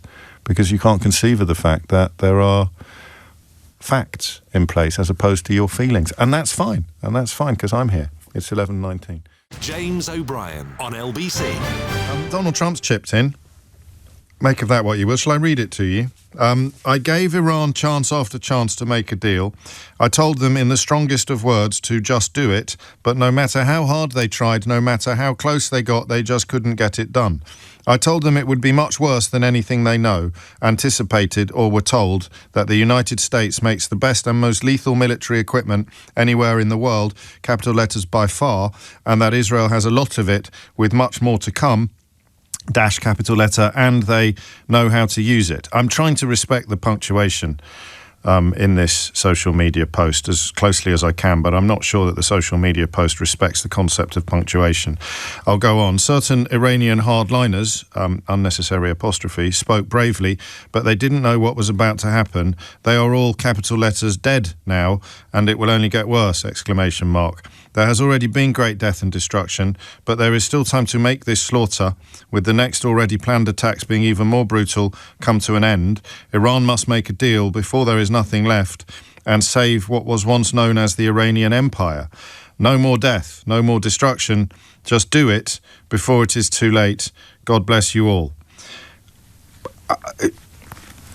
I mean, it's real. That's all I can really do for you in these kind of moments. I can just confirm that it's real and remind you that that's the man with the nuclear codes for the most powerful military, I don't know, it's maybe China, but anyway, that's the President of the United States of America, sort of channeling Nike adverts, just do it, appearing twice, once in quotes, once in capital letters, and pushing, perhaps inevitably, perhaps this is what Netanyahu knew what would happen, responsibility for Iran being attacked onto Iran. 22 after 11 is the time. Oh, good. A couple of callers when this subject matter comes around that I look forward and hope to see on my switchboard. Balama was one of them. Anthony in Bletchley Park is another. Anthony, what would you like to say? I'd just like to... Good morning, James. I'd just like to go on the record with my furious objection that I'm following Donald Trump on your show. Anyway, why can't I follow Balama? Anyway, just do it! Exclamation mark, capital letters. I will! Exclamation mark. In capital letters. Can I just give a bit of context, because I think it's quite important we understand the scope of what's happened. Israel hit 6 cities, including Tehran, all of whom were intimately involved with uranium enrichment or nuclear research. They took out the head of the IRGC, Hossein Salami. They killed the chief of staff of the Iranian Armed Forces, a chap called Mohammad Bagheri. They killed the commander of HQ Khatayim al-Anbiya, which is another paramilitary organisation. And they killed 2 top nuclear scientists, and also they have seriously injured or critically injured one of the most senior advisors to the supreme leader, the advisor called Ali Shamkhani. So that, and they used 200 aircraft to do that. So I just wanted to give the listeners some context about the extent of this raid before we look at the politics. So from where I'm sitting, it looks like the attack is as much about destabilising the theocracy in Iran as it is about attacking the nuclear sites. Because Israel, clearly, they tried to tree-pan the senior military and scientific leadership, and these mirror the strikes they conducted on Lebanese Hezbollah leadership. And that makes the response by by Iran even more problematic, because all these dead individuals need to be replaced. That takes time, and so Iran's policies are going to have to be reviewed. And so that's going to create a massive amount of instability and geopolitical churn over the next few weeks, because Netanyahu is on the record as saying this is the beginning of the operation. Yes. We haven't seen the end of it. So to go back to your point about why have they done it, why without US support? Well, I don't think they have done without US support. This type of operation takes months to prepare and is going to involve multiple intelligence disciplines, HUMINT, IMINT, SIGINT, TechINT. So although they might not have supported it in the media today, regardless of Donald Trump's recent slightly incoherent comments, sure, it's incredible that they're claiming they didn't know it was coming and neither offered nor delivered pre-operational support. There's no need to offer at this stage. They've already done it. So I think they're sitting back and waiting to see what the how it shakes down. Yeah, so how it shakes down before they make any more comments. In terms about the crying wolf aspect, those interesting comments I was listening to very carefully. All operations require an initiating moment. And one of the things which has not been brought up is that last week Iran secured a vast trove of information on Israel's nuclear program. And it's entirely possible that Tel Aviv decided to use that as a justification to act before Iran might have then worked out how they could take action against Israel's own program. This is all the public domain. This isn't me making it up. You can look it up. I trust you. Yeah, it was all covered. The IAEA head grossly got involved and said they were denying that it was their documents were stolen. Israel were saying, well, these have been stolen. And so Iran trumpeted this, I think perhaps rather unwisely, that they had this information and they were now working out what to do with it. Now, if I was the leader of Israel, and I will put to one side what I think about Netanyahu. Thank you. If you thank you indeed. If you sit back and say, well, Iran now have got what they're saying is critical information which will lead them to be able to act, whether physically or in the cyberspace, against Israel's own nuclear assets, which would be not necessarily the military assets, but it could be their infrastructure as well, then that would give them a very good justification of over and above anything else to say, we actually don't have a choice at this stage. Why would they not go public with that? Well, when did Israel ever go public about justifications for anything? I mean, you've answered a question with a question, but I mean, very effectively. But if it's as clear cut as you described, there'd be a strong case for going public with it. I can't see how it would be better not to. I go back to my point. I don't think Israel finds any kind of necessity to go public. No, it doesn't need to provide a justification, even if it's got one. Because when it hasn't got one, it pretends it has, and everyone behaves in exactly the same way as when it hasn't. Yeah, and if that then allows us to sort of segue into your how you started your program about the issue of Netanyahu. Yeah, it's if you like, I think this is a continuation of military action, which has got both personal and political motivations, and you can't separate the two. At the macro level, Netanyahu and his supporters, they have been for years, as you pointed out, creating narrative attacks are essential, literally for national survival. But at the micro level, he wants to paint the picture. Only he has the moral courage and clarity of thought to conduct such action. And then, he's hoping that... cynically then, as the world has turned against Israel on Gaza, or almost all of the world, and therefore to sustain that existential threat, he needs to open a new front. Yes, he does, and this is why I said it's a part of a continuum of military action. You know, whether it be Gaza, whether it be Iran's support for the Houthis in the south, which we discussed on a previous program. Yes. But it's all part of the continuum. You have Iran's continuum of their foreign policy, which is to intervene in their best interests, and you have Israel's, which is to counter-intervene, as it were. But I think there's one point which I find perhaps the most tragic about this, and I find it tragic in the context of the Holocaust, bizarrely, is that as a direct result of Netanyahu's actions and those of his supporters, Israelis and Jews worldwide once again have had targets painted on their backs, and I find the irony in that appalling, because the Holocaust is brought up time and again, and with considerable justification as to why Israel, why it's Weltanschauung, why it sees the world as it does. Of course. But what is I don't think adequately ever reversed on it is that you cannot keep on using that as a justification for these actions. For these actions. You can absolutely use it as a justification for the necessity of Israel's existence, because it's the place to which you go when it starts again, but not as a justification for the carnage that we're seeing in Gaza. And, I mean, the tactical successes that you described at the outset notwithstanding, the reported deaths of civilians, including children, that we've seen overnight. Absolutely. And that's why I made to avoid the inevitable haters shouting at me for being some kind of, left-wing libtard or whatever. It's a justification for these actions. Israel obviously has a right to exist, and please don't ever get me wrong on that. But the reason I find this tragic is, although I spent a significant amount of my life in the Middle East, I have many, many Jewish friends, and they are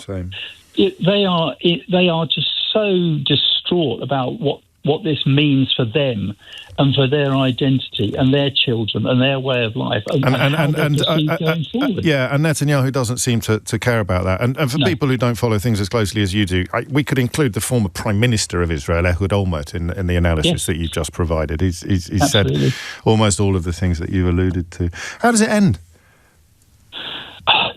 Well, there's a junction here, isn't there? There's with Netanyahu in power and with Netanyahu not in power, I suppose. They're two very different propositions.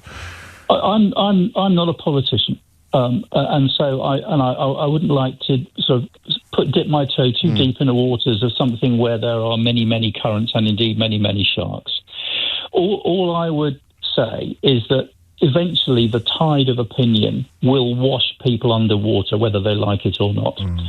And I think if you look at the way the tide of opinion is flowing against the actions of Israel at the moment, I think it is more likely that Netanyahu will be forced out of power than him retaining it, because I think eventually the tide of world opinion is going to become so high and so powerful it will be irresistible. But I'm not a politician. That's a gut feeling from where I sit. And Alexei Navalny's book, published, of course, posthumously, makes the point that none of us ever know how long this will take. An awful lot of people would sort of clap him on the back and say any day now Putin has to fall for the reasons Anthony's just described, because the tide of opinion eventually will become irresistible, but it can be generational. So that's why he stresses that he's not a politician. It might feel like it is imminent and that the dam has to break, as it were, but earlier caller reminding us that there's enough support in Iran for the Iranian regime to ensure that it has survived generations. And it was Omid, wasn't it? It was Omid Jalili who was in the studio after that poor girl was rounded up by the religious police for... Was she wearing her headscarf wrong or not wearing a headscarf at all? And the protests on the streets of Iran again felt like they were going to be big enough to overcome the administration. But these things are impossible to predict. It's 11:32. Thomas Watts has your headlines. James O'Brien on LBC. It is 25 to 12 and you are listening to James O'Brien on LBC. You know, I'm quite childish, aren't I, sometimes? I do like to lean towards a slightly more light-hearted topic on Fridays, particularly from 12 o'clock. It may be a little bit tricky today, but they've done some interesting research into the question of which television shows we are, as families, most likely to fight over, whether you have a squabble over the remote control or a heated debate about what you're actually going to watch. I wonder if you can guess which show comes top of the list based upon your family experiences. Don't let me go home without telling you. We'll return to this conversation about what has happened in Iran overnight and in Israel this morning. 100 drones launched in retaliation, all of them intercepted by the Iron Dome.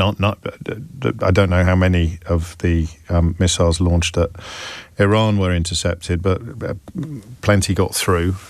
Senior military figures, nuclear scientists targeted, as well as, it is being reported, many civilians, including children. I mean, I guess you want this sort of theoretical observer who is truly objective. An almost impossible proposition, but it would be very hard to understand the geopolitics of it. I still double take when I see how many countries in the United Nations recognise an independent Palestinian state, because, you know, despite the time that we spend together, I live in the United Kingdom. I live in a country where the Daily Mail and the Times, Rupert Murdoch's Sun, the Telegraph, the Express, the huge majority of the media leans very heavily in one direction. And I mean, so much so that when the BBC tries to plot an impartial course, they come under furious attack from people who think that the Rupert Murdoch media or the Daily Mail is what impartiality looks like. I mean, they can do a heck of a lot better over at the BBC, but the idea that they're biased is palpably absurd.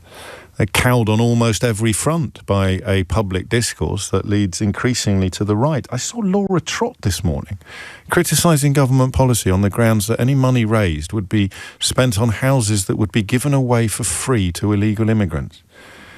I interviewed Amber. Is Amber Rudd on Full Disclosure this week, or is it next week? Is it Jameela this week? I think it's Jameela Jamil this week. It was Larry Lamb last week. I was off. I forgot to tell you. That's a lovely conversation. But I interviewed Amber Rudd this week, and I had a bit of a wobble on my way downstairs because I suddenly thought, crikey, wasn't it me that pointed out how similar her first speech to the Tory conference was to Mein Kampf? It was a historian who shall remain anonymous, but someone you may well know of, who dropped me a little note before I came on air that morning, pointing out the very similar language in Mein Kampf to comments Amber Rudd was scheduled to make about requiring British companies to keep lists of foreign workers, how many members of their workforce were foreign. And I won't spoil the interview by telling you what she said, but it certainly didn't put a chill over proceedings. But we both reflected on how far the world has turned away from being repulsed by that kind of thing, to the point where Laura Trott, best known, I think, for not being very good at maths while she was Chief Secretary to the Treasury, can come out with something that even the National Front might have balked at 10 years ago. Just a blatant lie that somebody who has no right to be here not only is welcome to stay here, but also gets given a free house. You saw it in Ballymena, where, of course, in 2025, in the United Kingdom, people are putting signs in their windows stressing that they are Filipino because they think that will minimise the likelihood of a racist thug throwing a petrol bomb through their window in the United Kingdom in 2025. And in the same week, what does Laura Trott do?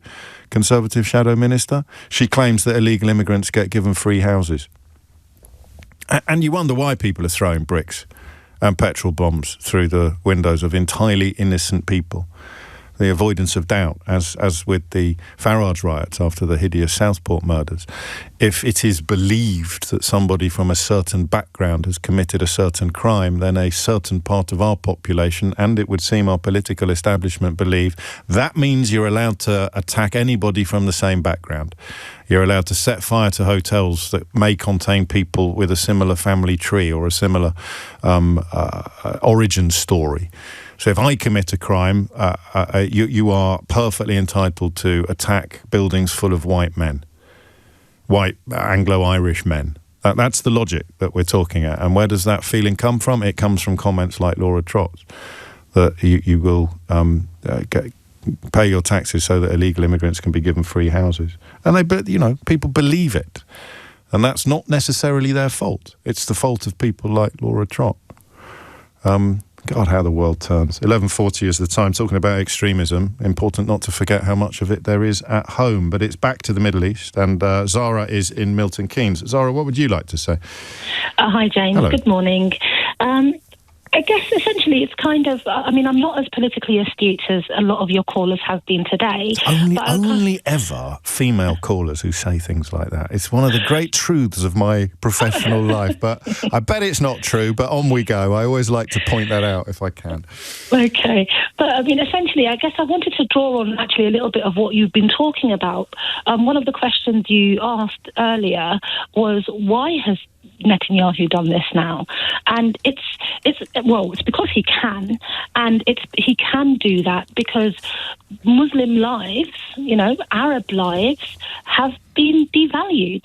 Right at the beginning, just after the October attacks, yes. One of the questions that you asked incessantly was, how much is too much? Yeah. Where do we draw the line? Where do we draw the line? But when do we say enough? Yeah, when do we say enough? Exactly. And yet that question was never posed, during the Ukraine, when everything started off in Ukraine, because it would be inconceivable. Well, no, it was already too much, because one was an unprovoked invasion and illegal, and one was a retaliation to a terrorist atrocity. So, there are some parallels to be drawn between Gaza and Ukraine, but that ain't one.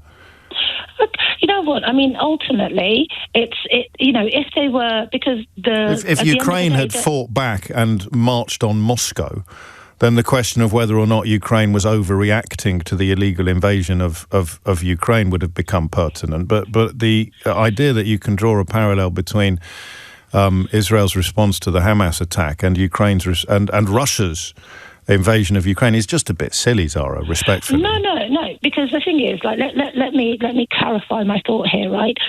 Israel's response, right, was unilaterally attacking civilians. The vast majority of the people that they attacked were civilians. Ukraine are going after, like power plants and this, that, and the other, and they are in a full-scale war at the moment. Well, that's because there's an army.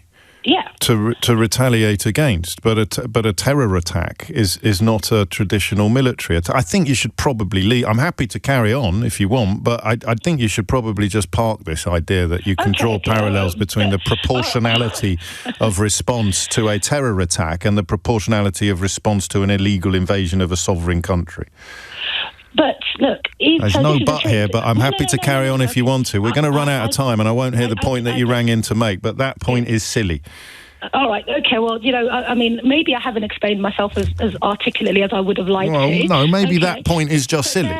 Bear with me. I mean, we can agree to disagree. I feel like we can't. We can't agree to disagree that there are parallels to be drawn between the retaliation to a terrorist atrocity and the illegal invasion of a sovereign country, because there aren't parallels to be drawn. You can ask questions about why refugees are treated differently, and then a double standard that you're trying to depict kicks in incredibly powerfully, but not in the question of proportionality of response. It just doesn't fit. It's like comparing apples with eggs.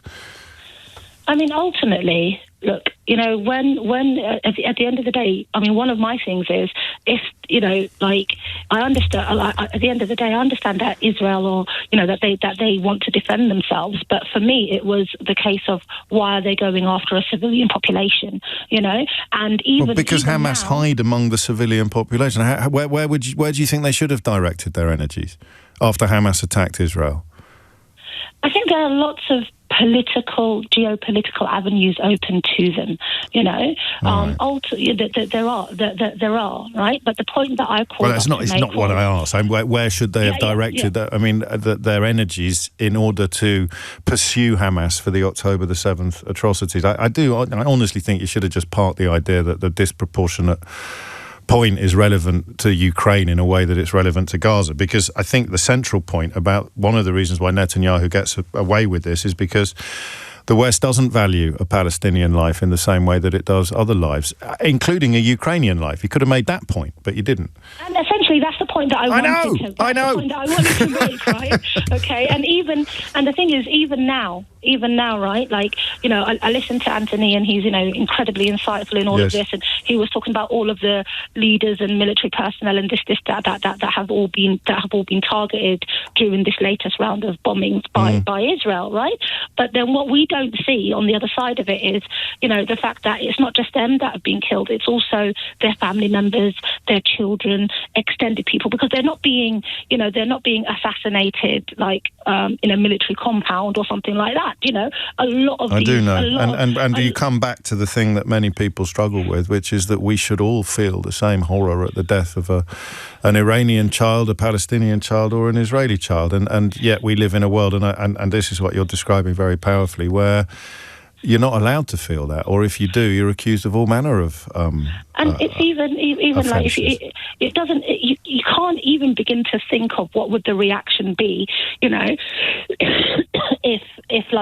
if Iran then decided to retaliate against an Israeli politician, or Israeli nuclear scientist, exactly, and then ended up wiping out generations of their whole family. It's unfathomable, right? Yes. But we will read this about this happening to people in the Middle East, this happening to Muslims, this happening to Arabs, and it doesn't even make a footnote in the article. It talks about, this military commander was killed. It doesn't mention his wife, his children, his grandchildren, his nieces, his nephews, or whoever else is living with him. In the current, you're right, at the moment, I'm a little bit more optimistic than you are that when the full facts emerge, they will be properly reported. So at the moment, an organisation like the BBC will say, the Iranian state television is reporting all the things that you've just described, but the BBC has not been able to confirm it. So that's why it looks like a footnote. Only time will tell whether or not details are fully reported as they emerge. But I think you can say with some confidence that they won't be reported in most of the UK media with the same sense of horror and regret that attacks upon other civilians would be reported. And I completely agree with you. There is only one reason for that, and it's a sort of continuing dehumanisation of Muslim people, which makes it, I mean, it was coincidental, but it makes it pertinent that I was talking about the pogroms that were launched in this country in the summer. Still people in senior positions in UK media and politics defending or claiming that the woman who called for hotels to be set on fire has somehow been a victim of unfairness or a victim of injustice. If those hotels had been full of white people, there's no earthly way the Daily Telegraph or senior Tories would be dedicating their energies to claiming that she shouldn't have been punished. But she called for hotels full of brown people to be set on fire. So these guys are completely cool with it. I said I'd be robust with everybody today, Zara, so I'm not going to apologise for being robust with you. I'm just going to point to the fact that I'm an equal opportunities robuster. James O'Brien on LBC. It's 11:51. You are listening to James O'Brien on LBC. We don't have a long history of guests on this programme. Part of the reason for that is that when I started in this slot, the breakfast show got first dibs on everything. So I made a conscious decision to focus instead upon you, upon callers. But as the years have passed, we have encountered stories that we felt needed more coverage, and I hope this doesn't sound self-aggrandising. We've built a platform that is big enough to provide people with a place where they can tell stories that deserve, and I believe demand, a wider audience. David Challen fits very much into that category. If you're not immediately familiar with his name, you will probably remember or probably know his mum's, Sally Challen, jailed for killing David's dad after years of what we now call coercive control and abuse. Convicted of murder, she was sentenced to life imprisonment, and David campaigned tirelessly for her release. And he has now written a book because, as you will know, Sally has been released, and as a result of that successful appeal, Sally's Law was introduced in July of 2023, meaning people who kill a partner after years of domestic abuse are treated more leniently. The attitudes have changed. David, welcome. How's your mum? She's good. She's really happy, thank you. Yeah, she's living her free life. First time since a 50-year-old girl. I can't walk in your shoes, but I could understand if you had all decided to leave this in the past. Why did you want to write a book about it? The Unthinkable, a story of control, violence, and my mother. I think it was a necessity to reaffirm what had happened in my past, because I never claimed my own survivorship. I always put hers abuse first, and giving voice to that in the very real campaign in the studio and speaking many years ago about it was immensely difficult to tell people about coercive control in the soundbite and give life to 40 years of abuse, so that people understood as a means to understand, not just to justify those acts. So going back was, surviving this story has taken an emotional toll, and it needed to be out of my head on a page on the book. And our understanding of coercive control hasn't really shifted since it's been legislation in England and Wales 10 years this year. Yes. So, I mean, it's a part of a therapeutic process as well. I mean, that you need for your own mental health. Yeah, and I think I got to a place at the end of this book where, not to give it away, but I found there was an organic process in recognising, I got addicted to gambling, and as a sense of control in my own life, where I had no control over my own story or the impact on that. In that there are so many adults who grow up and children who grow up in these homes, who grow into be adults, who go unseen, unheard, and unrecognised for the impact it has on them and where they might land, and self-help groups. And if people are asking what their home life looks like, because it's not just hundreds of thousands of children, it's millions. And so there's an importance to share stories like this, because there's so many different permutations to this harm. It's just the unthinkable act that people, unfurl from, this devastating act of violence. It's almost like the tip of the pyramid, isn't it? And in fact, there's an enormous pyramid of pain and suffering, and yet it's only the tip, the murder or the appeal, the release, that gets properly reported and properly explained. Yeah, as a child, it was excavating not just my mother's past and going beyond the time that I was alive in this world, but excavating who I was as a child. I didn't want to touch that happy child, and I look at interviews now. That's so powerful and poignant. And it's that idea of there were happy vignettes of a childhood in the foreground, and going back was almost a scaring idea of colouring in the background, that it might poison that childhood. But there very really was a pit in my stomach from the age of 4 or 5 that my dad was inherently bad, but I normalised the violence in my home and the servitude my mother lived under. And over time, as adults, as children become adolescents, a veil of, your parents comes down, and you see more of what was hidden behind closed doors. It was almost like a vault within my home, and that control and that atmosphere, we need to sit in these stories to breathe life into them. And you need to acknowledge the complexity, because it would be tempting to just chalk your dad up as an irredeemable monster, but you categorically don't do that. No, I mean, if anything, Giselle Pennicoat has told us that, these people are not monsters. They're the only people that walk through our society, that we normalise this violence. It was a strategy that he, as a 21-year-old man who met my 15-year-old girl, captured a young girl, before she even formed an adulthood or a selfhood. And it was really prescribing an identity of coerced control that revolved around him. So this may not be day-to-day acts, but it is underpinned by violence and sexual coercion, all of which sits upon the foundation that is coercive control. And so it's a bleeding of that throughout her entire life that leads to an accumulation of eroding of selfhood. That feels like there's an escalation of violence to it, and so there's a necessity to proliferate these stories so other people will share theirs too. Well, because you explode loneliness. So it's been a very good thing for you to do for yourself, but it's almost as if you wish that this book had been there for you to read previously, and that may have saved you from addictions and other problems as well. Yeah, I think there's so much to glean from this book. I would have wanted a flag raised before me so that I would have had the words, because I would have reported it. And there's another ending to this book where I would love to have visited my dad in prison for all those years, and whether he would have acknowledged his acts and the abuse he would have done, I will never know, because death is the end of all conversations. But the reality is that everyone has a chance now, and we need to get that understanding into the understanding of young people especially. I think of Holly Newton, who was murdered, the 14-year-old girl, who goes down as a knife crime statistic today, because you can't be seen as an intimate partner, a victim of abuse from 16 years and under. But she was. And what does that say about how we are, affirming the very real realities of children who are not... If you can be affected by domestic abuse, you should be given the autonomy to learn about it. A word, I think, and your modesty may struggle with this, but I want a word on the wider implications of what you've achieved through that campaign, and the fact that there are thousands of murder convictions now being reassessed, at least 5 cases being reopened where coercive control is believed to have played a part in you must derive satisfaction, even pride from that. Yeah, my journey has been, empathised and understood by women who allow me into their spaces to learn about their stories. They gave me empathy to listen to mine, because they are experts in this violence.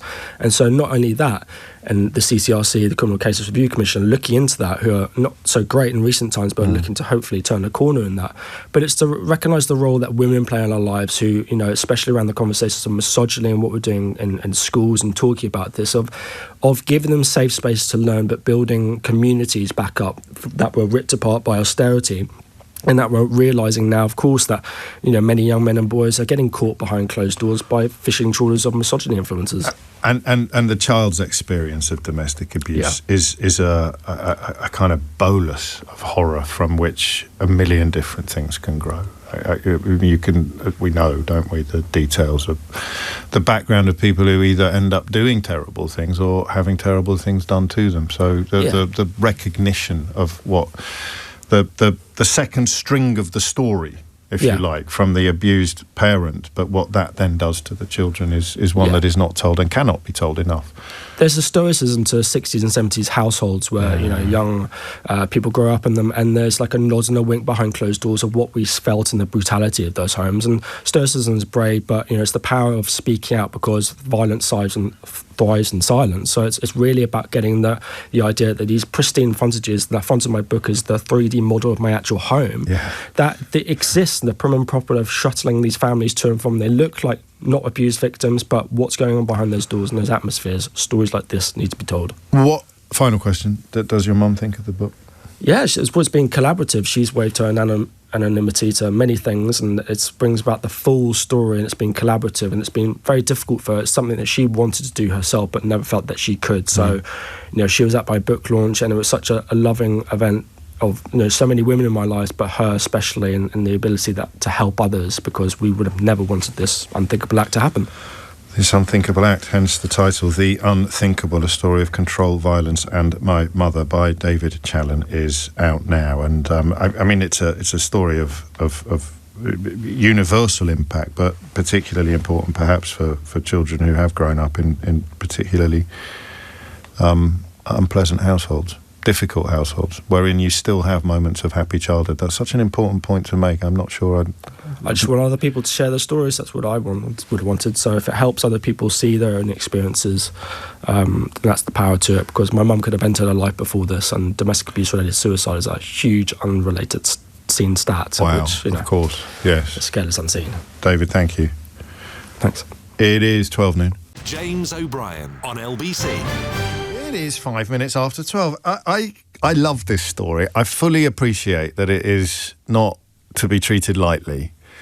But I love it. I'd love it for a whole bunch of reasons. The conversations I enjoy the most with you sometimes are the ones that do not lend themselves to certainty. What was the one we did earlier this week? We began at 10 o'clock. We weren't quite sure what to think. And by 11 o'clock, we were no clearer on what we should think anyway. Like it was the ban on the burqa, like a genuine moral dilemma. What is more oppressive? The garment itself or banning the garment itself. And the entire argument hinged upon the one constituency that is almost impossible to talk to and may not even exist on anything like the scale that many people think it does, that the woman who is forced to wear it and would really prefer not to. We spoke to women who do wear it and who made a very strong case for why they love wearing it, in which case ordering them to remove it would seem like a hideous piece of legislation. I love those conversations. As long as I do my job vaguely well, then those conversations, even though we don't arrive at consensus or even sometimes conclusion, they can be the most enlightening and the most illuminating.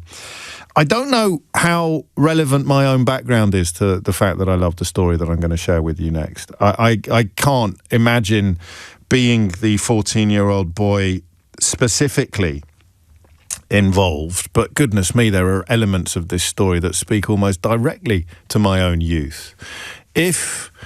I'm genuinely thinking about whether or not I'll just tell you what the story is, shall I, before I start picking at the bones of it. A teenager who was tricked into going to boarding school in Africa has won a significant legal victory against his own parents. The 14-year-old, who cannot be identified, was taken from London to Ghana in March 2024 after being told that a relative was ill. In fact, his parents wanted to get him out of London as they feared he was being drawn into criminal activity. Details thin on the ground, but one would presume it would be gang-related, possibly county line-style activity. However, he is and remains utterly miserable in Ghana.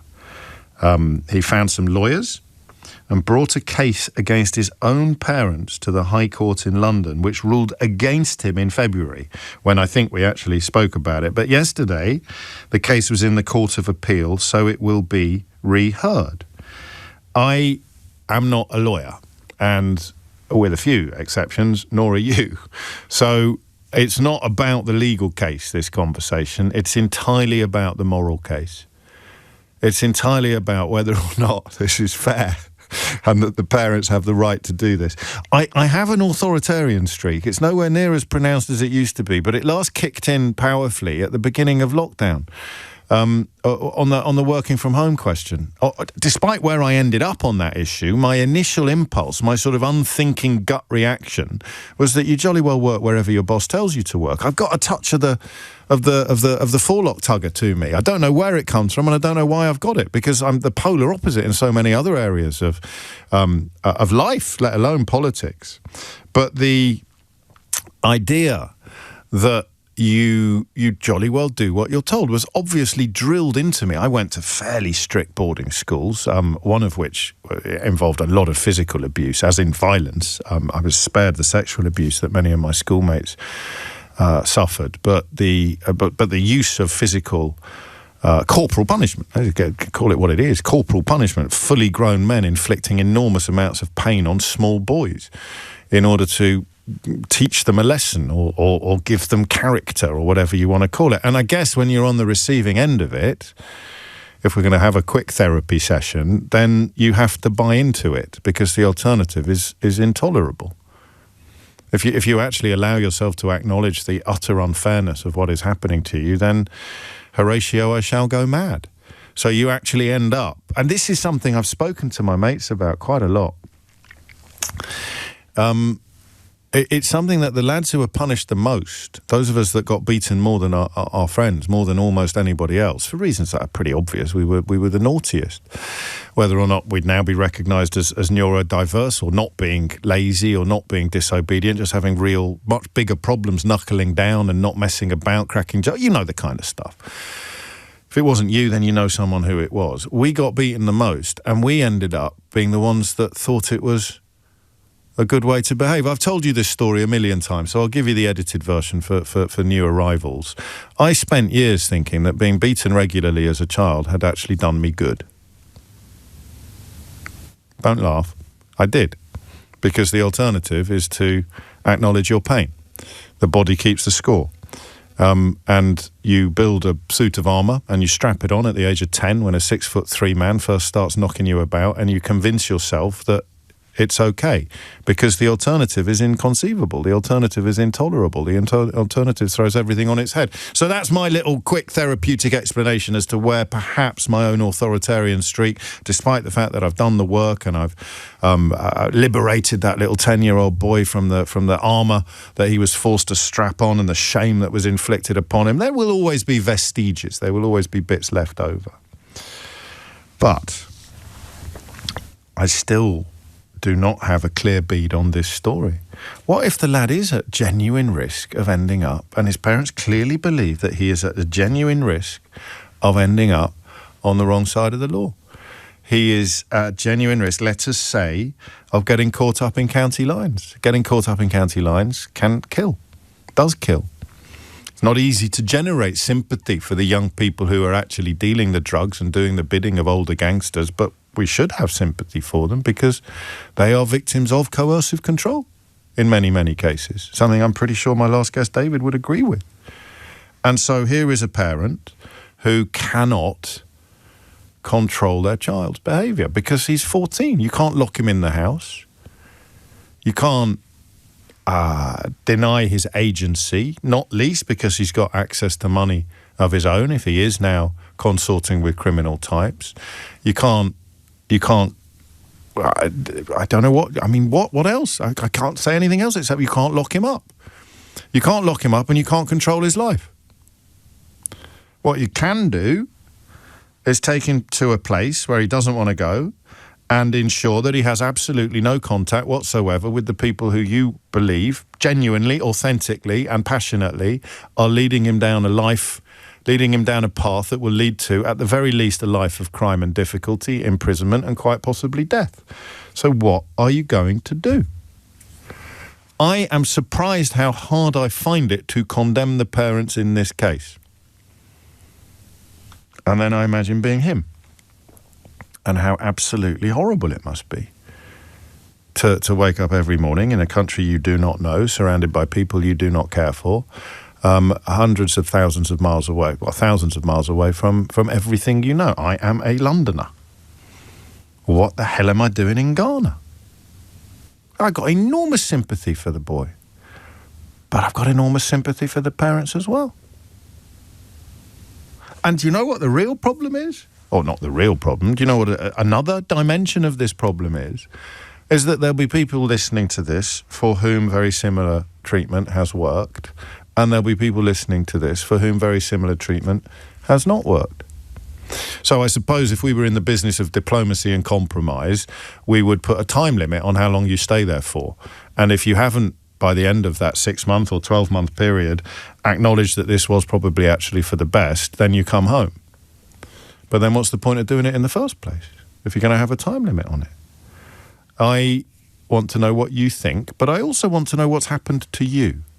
So I think that the upper classes in this country have done something quite similar throughout the ages. It may not seem as immediately obvious, but you not only... what's the word I want? It's not sublet. What's the word? Farm out. There's a word. You can't... You're sort of subletting parenthood when you send your children to public school, when you send your children to boarding school. You are... parenting by proxy. In loco parentis is the Latin phrase that they use. And the belief was, particularly in the days of empire, the belief was that these schools would do a better job of preparing you for adulthood and life as a soldier of empire than mum and dad could do. That the schools would do a better job of creating a little Englishman than mum and dad could do. That is absolutely endemic to British society. And I shouldn't have said English, because it's British society. Scotland, Wales, they've got schools like this. Absolutely. So don't get caught up in the idea that this is an African diaspora story. This is an idea about, and when I started at boarding school, there were kids, you could have washed your socks in the tears that were being shed by little boys being left at the gates of the school in short trousers with enormous trunks who didn't want to be there. And 13 was the age. Oh, I hadn't thought of that parallel before. Is it delegate? Outsourcing was the word I was looking for, not delegating, but delegating's good. I wanted outsourcing because it sounds, I don't know, a little better than delegate, but they're outsourcing parenting. Partly because they thought the school would do a better job, but also partly because society demands it of us. So we would be there. God, David's gone for abrogate. All right, Roger. All right, Mr. Roger. I'm going with outsourcing. I'd forgotten about the boys who cried. I wasn't one of them. I got homesick, and I'm sure I did shed tears at school, but not on the first day. Some of the imagery in my mind would be mum driving away. I'm not sure you've ever felt quite as alone as you feel in that moment. 13 years old, 10 when I first started boarding. I've got friends who were 6 or 7. But, my first boarding school, I only lived 5 miles away. I could have walked home. Might have taken a while, and I'd have probably got lost a couple of times, but I could have made it. By the time I went to school in North Yorkshire, walking home would not really have been an option. And that first moment... 13 years old, which is presumably what he would have been when he was dropped off in Ghana, you've never felt so alone in your life. But within what? A term and a half? A week and a half? You wouldn't leave for all the tea in China. What if you still hated it? So for all the boarding school boys and girls listening to this, what if you still hated it? You're on the phone to your mum begging her to let you come home. There was a lad like that in my house at school, actually, and eventually he did go home, but only after a year of unbearable torture. He's younger than me. We did our best to look after him. He just didn't want to be there. His dad was adamant. His dad had been to the same school. His mum, I think, looking back, probably thought it was barbaric. So if she had stayed quiet and not allowed him the opportunity of thinking he could come home, then maybe he wouldn't have left at all. What if it is for the boy's best? What if it is for the best? Can it be for the best if you're hating every minute of it? What if he comes home and a year from now he's in jail or dead? Then if you're thinking of ringing me to tell me that you're outrageous, James, the parents haven't got the right to do this, it's not the 19th century, this isn't a Charles Dickens novel, and then you're going to ring me in a year and say sorry? You see what I mean about how tough it is? So I don't know. I feel really sorry for the boys, but I also find it very hard to criticise the parents. And that means you don't need to know either, but I want to know what you think. I want to know what you... Also, I want to know if it's happened to you. Use your experience to tell me, A, why this is the only option open to these parents, why this was the only option open to you or to your mum and dad, and B, what that does to your opinion of this case.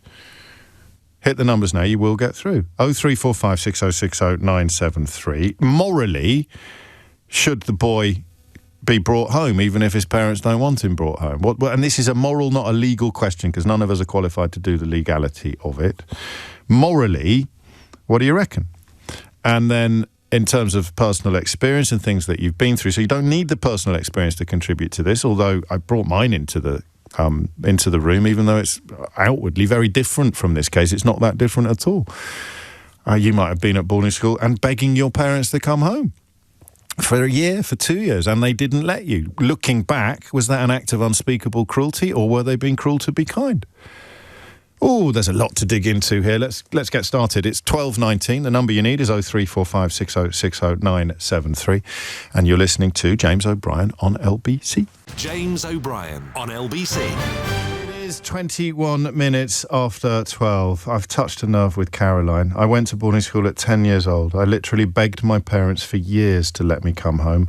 After 5 years of trauma, I finally ran away. I've never forgiven my parents. If the boy hates it, why can't he go to a school in the UK? 21 minutes after 12 is the time. Leroy is in Hayes. Leroy, what made you pick up the phone? Hello. Yeah, I was just listening to your conversation about the kid, and I personally had an experience very similar. I got sent back to Nigeria, and how old were you? I was just saying to you, I was 14. I just turned 14 at the time. Right. And I was just saying to your producer, I'm only just starting to think now of the legal human rights side to it, but from a moral perspective, I think it was one of the best things that happened to me. Really? I mean, how much trouble were you in? How naughty were you at 14, 13? I mean, I was always in and out of trouble. With the law, with the police, not just with the school authorities. Yes, and obviously, as a young teenager, I was always in trouble with like young offenders and etc. Okay. And I was just uncorrectable. I just wouldn't listen to my parents, and I got taken back to Nigeria under the impression that I was going for a holiday, and I ended up staying in Nigeria until I was about 17, 18, and I came back to the UK. And I was just saying to your producer, right, it's not just the whole concept of you being a naughty kid. I think, like I said, from my own personal experience, one of the best things that's happened, because it allows you to appreciate very little things like security, 24 hours electricity, running water, which are things that you don't necessarily appreciate in, say, a developed country, which is stuff that they don't necessarily have in, say, a lot of African countries. And another thing as well, I think, is the whole concept of a community raises a kid. So, for example, in Africa, if you were naughty outside, you get corrected outside, you get brought back home, and you get corrected at home for being naughty outside. So that is what I think lacks in developed countries like Europe, for example, where you could be a good kid at home, but you think you could be naughty outside. Whereas in African countries, you couldn't do that. So, I see. I'm sort of sat on the when fence. did you realise? Yeah, I think we're all going to be sat on the fence if we're completely honest, because it's a bit horses for courses, Leroy, isn't it? I mean, you could have been traumatised for life by what happened to you. As it is, you're pretty sure it was one of the best. And of course, when you're even older, you might change your mind again when you look back. But can you tell me about the moment you realised what was happening? It was only 3 weeks into the holiday where obviously went back home with all on holiday. I got told my parents were going to a different state to see an auntie. After about 2-3 weeks, you start to think, okay, time to come home. Yeah. And then you get told that message to say, okay, yeah, you'd be there for a few years, and you start to kick off at first. I mean, you go through a range of emotions. First is shock, second is disbelief, then third is anger. And then finally, you sort of come to a certain level of acceptance, because you have to survive. Well, except this lad isn't, is he? He's refusing to come to a level of acceptance. I mean, it wouldn't have been a single moment when you stopped resisting, but what do you think changed your mind? What do you think it was that made you think, maybe you didn't at the time, maybe it's only in retrospect you can think that did me good, but when did you sort of come to peace with the decision your parents had made? It was more as I got older. Okay. To be honest with you, it was more as I got older and as I came back to the UK, I started to appreciate the very little things of life. Like I said, being able to turn your tap on and the water runs, being able to turn your lights on. And did you come back? Did you come back as a completely law-abiding citizen? Oh, yeah, I came back a completely Well, that's changed more man. important. I understand what you're saying about taps, but in the context of the bigger picture, that's much more important, isn't it? That your parents' plan worked. Yes, and like I said, I think the whole concept of it is not sending the kid just back home because they don't like the kid or because they don't want to have to take the responsibility of looking after the kid. It's just sending the kid back home to a society where everyone is involved in raising this kid up, and there isn't that freedom for the kid to go outside and do whatever they want to do. Yeah, no, I get it. I mean, this is it. Would you do it yourself as a dad? I don't know if you've got children yet, but imagine... I'm 50-50 on it. I was absolutely dead certain that I probably would do the same, but I mean, a lot depends on whether I marry a partner that would accept me doing the same, whether or not. And hopefully you won't get into a position where it's even an option because your kid wouldn't be in the kind of bother that you were in. But that is the point, isn't it, in a way? Is that if it had reached the point where you were consulting and indeed retaining lawyers in order to take your own parents to court, then perhaps that would be the point at which they should just roll over and say, all right, it might have worked. It worked for Leroy. It's not working for our boy. You can come home. And then, we've got that theoretical future 6 months, 12 months down the line when terrible things have happened as a consequence of you or him not being in Africa but being instead in London, in Britain. Thank you, Leroy. Io is in Romford. Io, what do you reckon? Right, so I'm speaking from a place of a bit of experience. So in my family... No, you're not. You're speaking from Romford.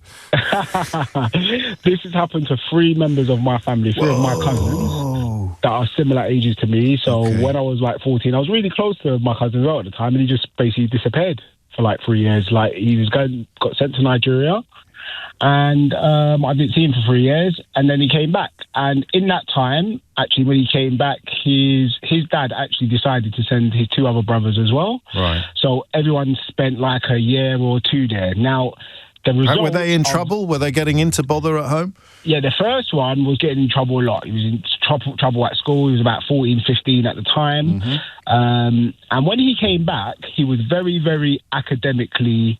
like he'd been boosted. I'm not gonna so when he came back, we went to do an entrance exam for a college, and he got 100% in the maths test, and they were like, we really want this guy in. Wow. Now the thing is, academically, he did very, very well by getting sent over there, but when he's come back, he's ended up sort of going back to what he was doing before, and he's got himself in quite a lot of trouble. Okay. Like, his other 2 brothers have come back, and they've benefited from going there. Things like the language, the culture, etc.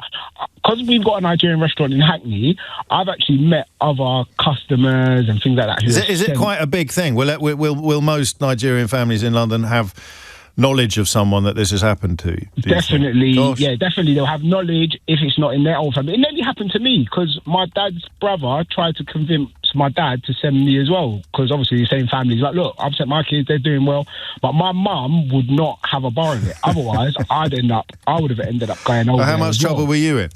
I wasn't really in that much trouble. It was more of a thing like, academics is better over there, school's better over there. That's like the classic boarding school rationale. Whether it's in Lagos or in North Yorkshire, you're going to send them there because they think that you'll get a better education than you'd get if you went to the school near home. Yeah, my youngest sister actually went to a private boarding school in the UK as well, so I've kind of seen it from all the different angles. And for me, what I would say ultimately is looking at it from the outside, you will not really know if it's appropriate or not. It is all about the individual relationship. Well, except for the point where he's hired lawyers. I do. You know what, James? I said this to you last week, right? I know of a customer who sent their children to Nigeria. Same thing.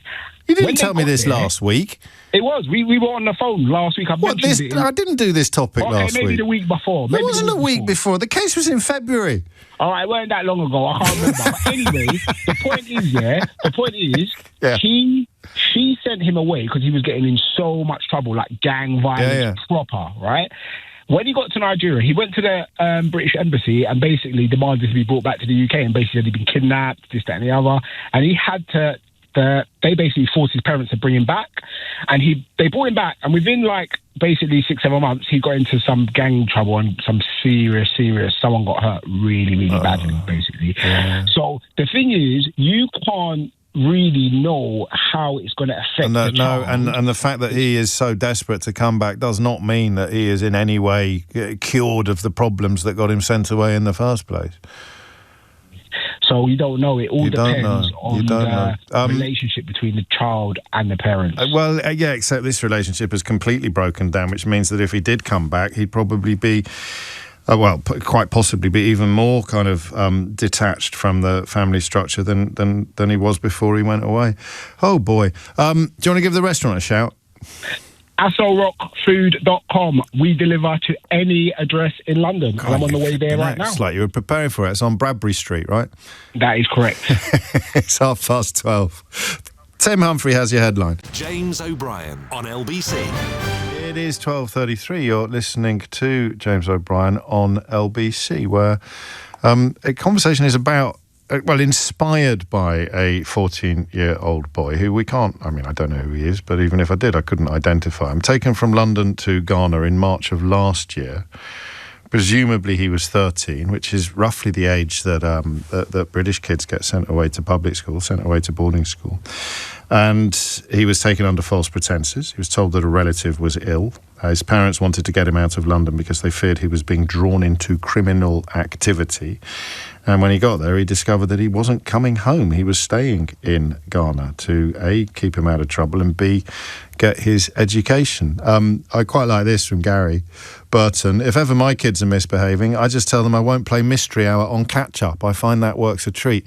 I don't know that would rescue a teenage boy from potential county lines activity, but it's got to be worth a try, hasn't it? It's before you make the Ghana decision or the other side of the world decision, you'd give that a go. The boy's barrister says he is culturally displaced and alienated. He considers himself abandoned by his family. He feels he is a British boy, a London boy. It's not a boarding school, it's a day school, so presumably he's living with family members, but he is desperate, that's the word his barrister has used, to return to the UK. And it's pretty tricky, isn't it, to work out the rights and wrongs of this. But morally, if you're going to condemn the parents in this case, then you have to condemn all the parents who spoke to weeping boys and girls at boarding schools in Britain, begging to come home and being told, no, you can't. I can't. Maybe there are differences. I can't quite see them myself. Vladimir is in West Dulwich. Vladimir, what would you like to say? Hi, how are you? Very good. What's on your mind?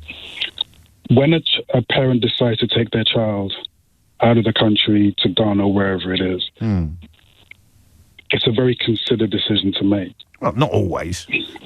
Okay, not always. But I was taken from the UK to Ghana when I was 12. Okay. Not because of gangs or anything like that. I was just lazy. And my father was moving to Ghana, so he felt it would be better for me to go to Ghana with him than stay in London with my mum, because he didn't think that she was strict enough to make sure that I did what I needed to do. This was in the mid-80s. When you use the word lazy, what are we talking about? How did your laziness manifest itself? I wasn't doing well in school. Okay. I was always talking, laughing, joking.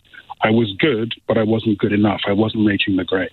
So he decided to take me to Ghana with him. He just got a job out there, so he took me to Ghana with him for me to get my education and for him to make sure that I was on the right track. Nothing to do with the police, nothing to do with gangs, nothing to do with drugs. These parents who have decided to take their child to Ghana, and I feel for the child, I really, really do, because... Did you want to go? When my dad put the idea to me, he said he's going to Ghana, would I like to go? Yeah. And not really. I'm going by plane. Yeah, I'll go. Because the last time I was on a plane, I was 2. So the idea of going to Ghana, going on a plane, excited me. But you had genuine choice, you think? No. Okay. No, because I found out later that the company that he worked for had bought tickets for the whole family, and we were going whether I liked it or not. So if you'd said no, you'd have gone anywhere. I would have gone anywhere. And then what happened when you got there? How different was it? Oh, it's night and day. Completely different. And I lived there for 16 years. I went to school there, finished school, started working, and then came back when I was 28. Didn't have the best of experiences my whole time that I was there. Right. But like your previous caller said, I can see the relevance. I can see the good that it did me going there. This boy's case is slightly different because he's potentially involved in gangs and everything that comes with it. So he won't see it, but his parents, in my opinion, have moved him to Ghana for his own interest. Well, they clearly believe that, and he clearly believes that it is, grossly unfair. And I guess what makes this such an interesting conversation is that they've both got a point. I want to read you something Fred sent, because it very much chimes with something that happened to me while you were talking, but I couldn't put it into words as well as he has. He just said, and he's quoting you here, Vladimir, he says, "I was good, but never good enough," is a heartbreaking thing to hear. Tell him he was always good enough. And I appreciate that. Thank you. I agree, but also me going back, I realized that had I stayed here, I wouldn't have gone into drugs and police and stuff, but I probably wouldn't be in the position that I'm in. So you've achieved more in life as a consequence of your Ghanaian experience than you would have done if you'd stayed in London. I think so. Yeah. Plus, I would probably say the same about my boarding school, even though that could be cast as brutal in some contexts, but there's a reason why these schools persist, and it's because we generally do a little bit better in life if we went to them than we would have done if we didn't. Now, I've worked in PRUs. I've worked with children who are at and have been at risk of county lines, and I've worked with a child that did eventually get into this county lines business, and it's heartbreaking. So again, I reiterate, I feel this young man's pain. I really do, because going back, I didn't feel abandoned because I was with my father, but I was away from my siblings and I was away from my mother. Tricky. Hardest thing that I'd ever gone through, especially the first couple of years. But we also have to take into consideration why the parents have done this. It's not easy for a parent to ship their child off to another country. They've shipped this child off. You're right. In the absence of detail, probably the balance of sympathy lies with the parents, because we've all been 14-year-old boys. Some of us naughtier, or to use your word, lazier than others, but old enough and ugly enough now to acknowledge that our parents did actually know what was best for us during that period of our life, and we didn't. But there's a level of isolation that you've alluded to that you didn't experience yourself, a level of displacement and alienation that possibly changes the arithmetic slightly. I like this from John. Have you flipped it yet, James? Young English couple living in Ghana want to send their kids to be schooled back in England to keep them on the straight and narrow.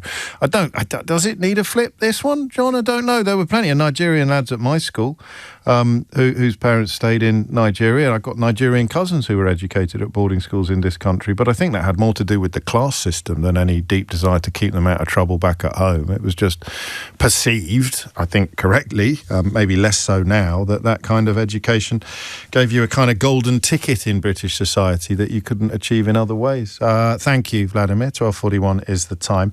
It toyed with the idea of going back to the assisted dying bill today. It's been debated in the House of Commons, and speaking of changing arithmetic, it has moved a lot since Kim Leadbeater began her mission to get assisted dying onto the statute book in this country, and it's taken quite an interesting shift again today. Natasha Clark, LBC's political editor, is with me, and it is formerly of your parish, another former political editor, Paul Waugh, turned Labour MP, who has made an interesting intervention this morning. Yes, good afternoon, James. Just wanted to give you a little bit of an update on what's been happening this morning, because it is quite technical and quite procedural, and a lot of people, understandably, will be a bit lost.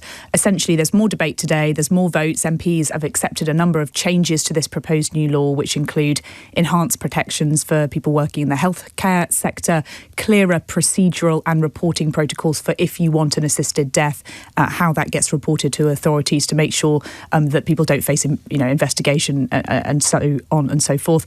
And you mentioned the MP pushing it through there, Kim Leadbeater. She says that all of these changes that she's pushing through will help make the new laws even stronger. But today, lots of MPs voicing their concerns. And you are right, there has been a lot of changes to this law, and lots of MPs are quite worried about it. And we've been hearing quite a lot more from the medical professionals over the last few weeks. And I feel that in general, quite a lot of people are generally opposed to this in terms of the medical professional bodies specifically that have been coming out to talk about this. But we did hear this very powerful speech from the Labour MP for Rochdale, Paul Ward, declaring an interest. He was formerly my boss. I didn't know that. Yes, and very good boss, I will say.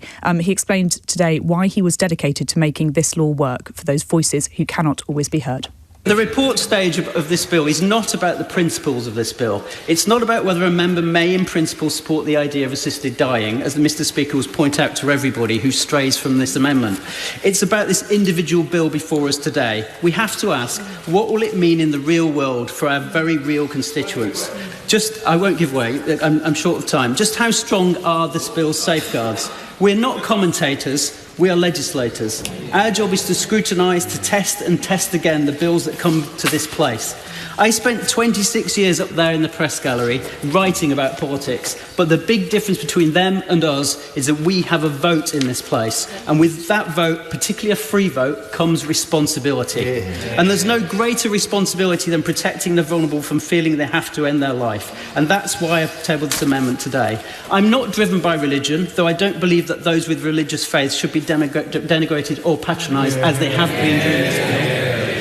It's worth saying that some of those who passionately support assisted dying often have a faith, a devout faith, that their worldview is the right one. I'm driven instead by my duty as a legislator to get this bill right, and by what I see as my moral duty to protect the most vulnerable in society.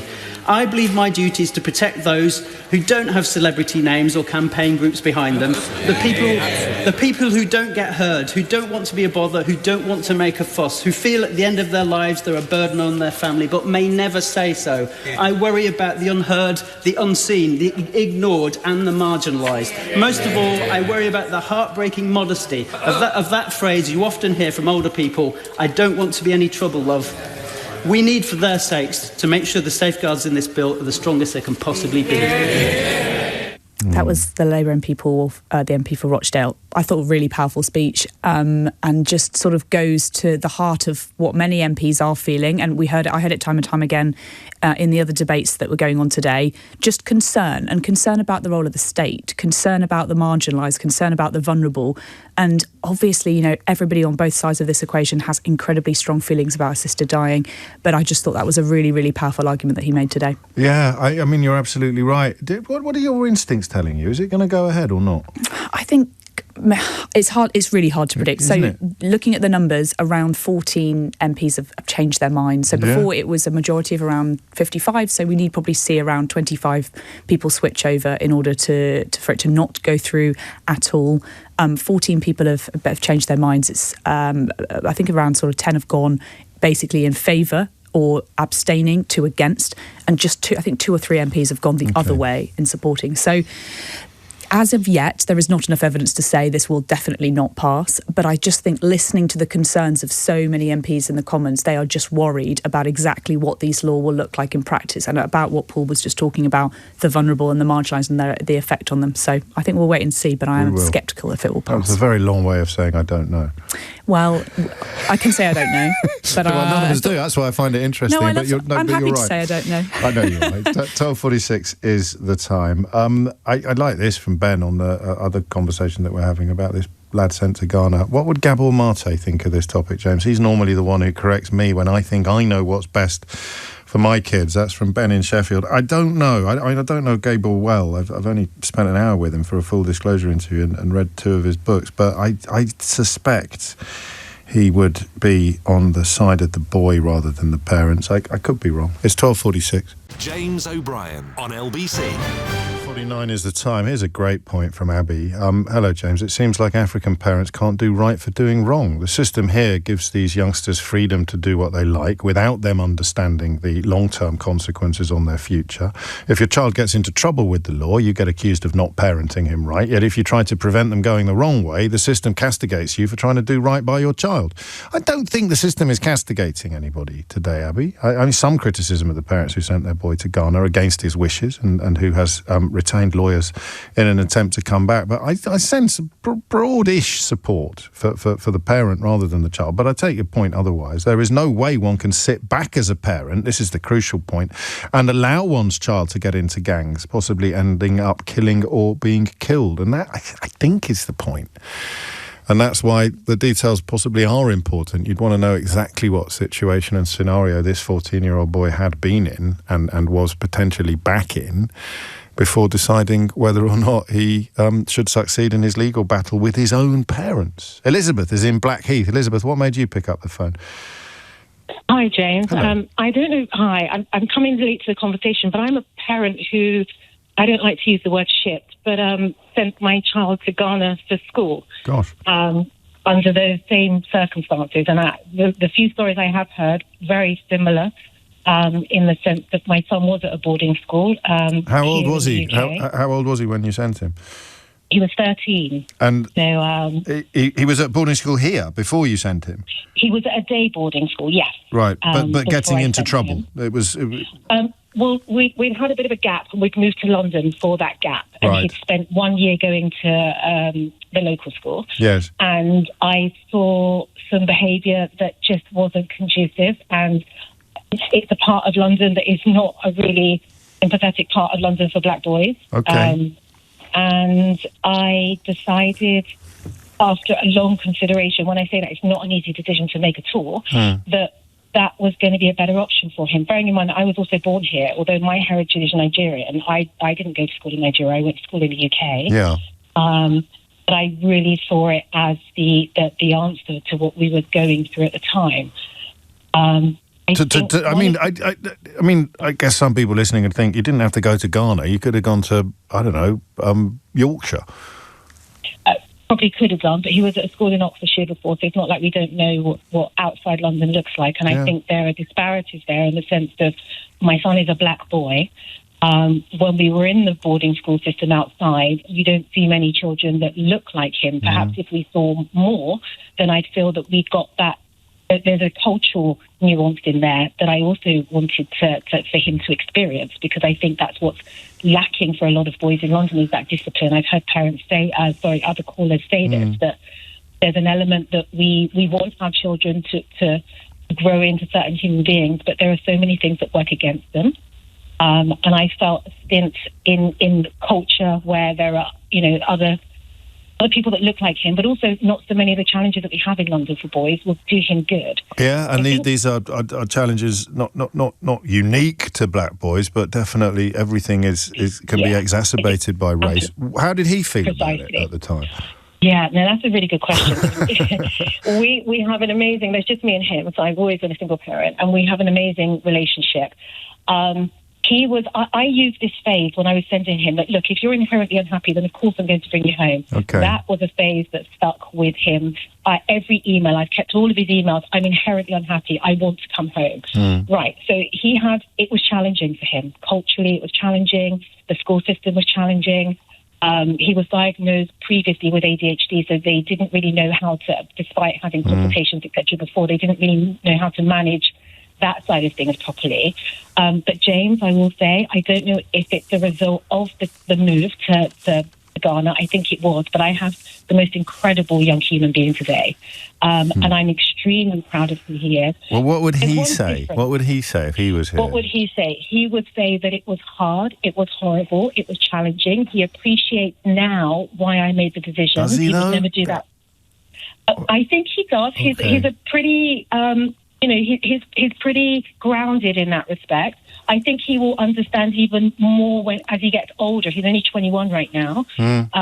He has a great group of friends that generally he keeps in touch with from his experience there. But he's also got that dualness now. He understands what it is to be in Africa. He understands what it is to be an African child, but he also understands that. Yeah, so you had a little more going on than some of the other people that we've spoken to in terms of just desperately wanting an escape route from a potential path to criminality or worse. You were looking at a broader cultural tapestry. I think Claire's comment here will probably chime with you, Elizabeth. My son went to school in Ghana at 12. He hated it, so we sent him to a top UK boarding school where he experienced racism from the teachers, and that's the point you're making about being with people who look like you, which is something that it's hard for a white bloke to understand what it would be like not to be with people who look like you. There's so many dimensions to this conversation.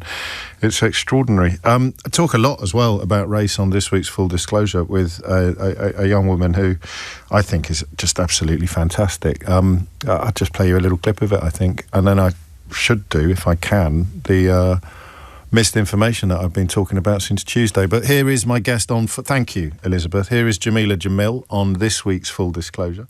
I was a strange kid. I was deaf as a child.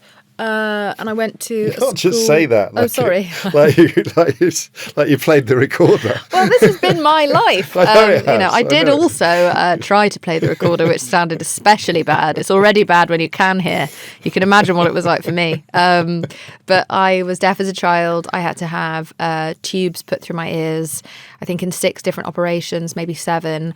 And then on my 12th birthday, a doctor called Dr. Valentine, shout out to Dr. Valentine at King's Cross ENT, saved my hearing once and for all by completely fixing my eardrum that had been sort of battered by having grommets over the years. So I think not being able to hear and being quite a socially inept person generally by nature meant that I had quite a tricky time making friends at school. So I was very lonely. I didn't really have mates. I didn't really fit in. And I was also, I was the only Pakistani person Asian person in my entire primary school. And then I was one of about 4 in my entire secondary school. And it was a time where that could incur cruelty because it's human nature to see something different as other and treat it as such. And kids are extraordinary at being cruel. And so I think that only made me further and further socially inept. And you can download that, get it on the LBC app or indeed on Global Player. I did mention this a couple of days ago. We decided not to do it yesterday because we were talking about that dreadful plane crash in India. And if you're wondering why we haven't talked about that again today, it's because the obvious point of conversation is the man who has apparently survived. But I think we can get so moved by that story that we're getting a little bit distracted from the broader tragedy. So that's why we haven't gone down that path today, and it's why we didn't do this yesterday. Missed information. Thank you, Emily. A millionaire exodus, widely reported by news outlets around the world in 2024 and credited for the UK Labour government's decision to weaken tax reforms, did not occur, the Tax Justice Network has revealed. So you'll remember this. There were 10,900 news pieces across print, broadcast and online in 2024, based largely or primarily on a report by a firm that sells golden passports to the super rich and advises governments on setting up such schemes. It alleged that there was an exodus of millionaires due to tax policies, and it came in, of course, in the same year that calls for a wealth tax on the super rich gained unprecedented momentum globally. 30 news pieces a day at one point. Here's the problem. The Tax Justice Network's review, co-published with the Patriotic Millionaires UK and Tax Justice UK, on the claims that millionaires were leaving the countries in exodus, represented nearly 0% of those countries' millionaire populations. For example, the 9,500 millionaires widely reported to be leaving the UK in that year represented 0.3% of the UK's 3.06 millionaires. I'll leave you to puzzle over why people were so desperate to persuade you that millionaires were leaving their country, leaving this country in unmanageable, even unfathomable droves. But, and thank you. Missed information. That is it from me for another day and indeed another week. I'll be back on Monday at 10. If you missed any of today's show or indeed any of this week's shows, you can listen back on Catch Up on both Global Player and the new LBC app, where you can read and watch the latest from LBC. Put your news categories in your favourite order: pause radio, rewind live radio, and listen to a range of podcasts, including Full Disclosure with Jameela Jamil and Larry Lamb, who was on last week, but I wasn't here, so I didn't mention it to you. But that's a lovely chat too. Download it now, the all-new official LBC app. It's free. Get it from your app store. Tom Sawbrick will be with you for 4 o'clock today, but now it's time, standing in for Sheila Fogarty, for Asma Mir. James O'Brien on LBC.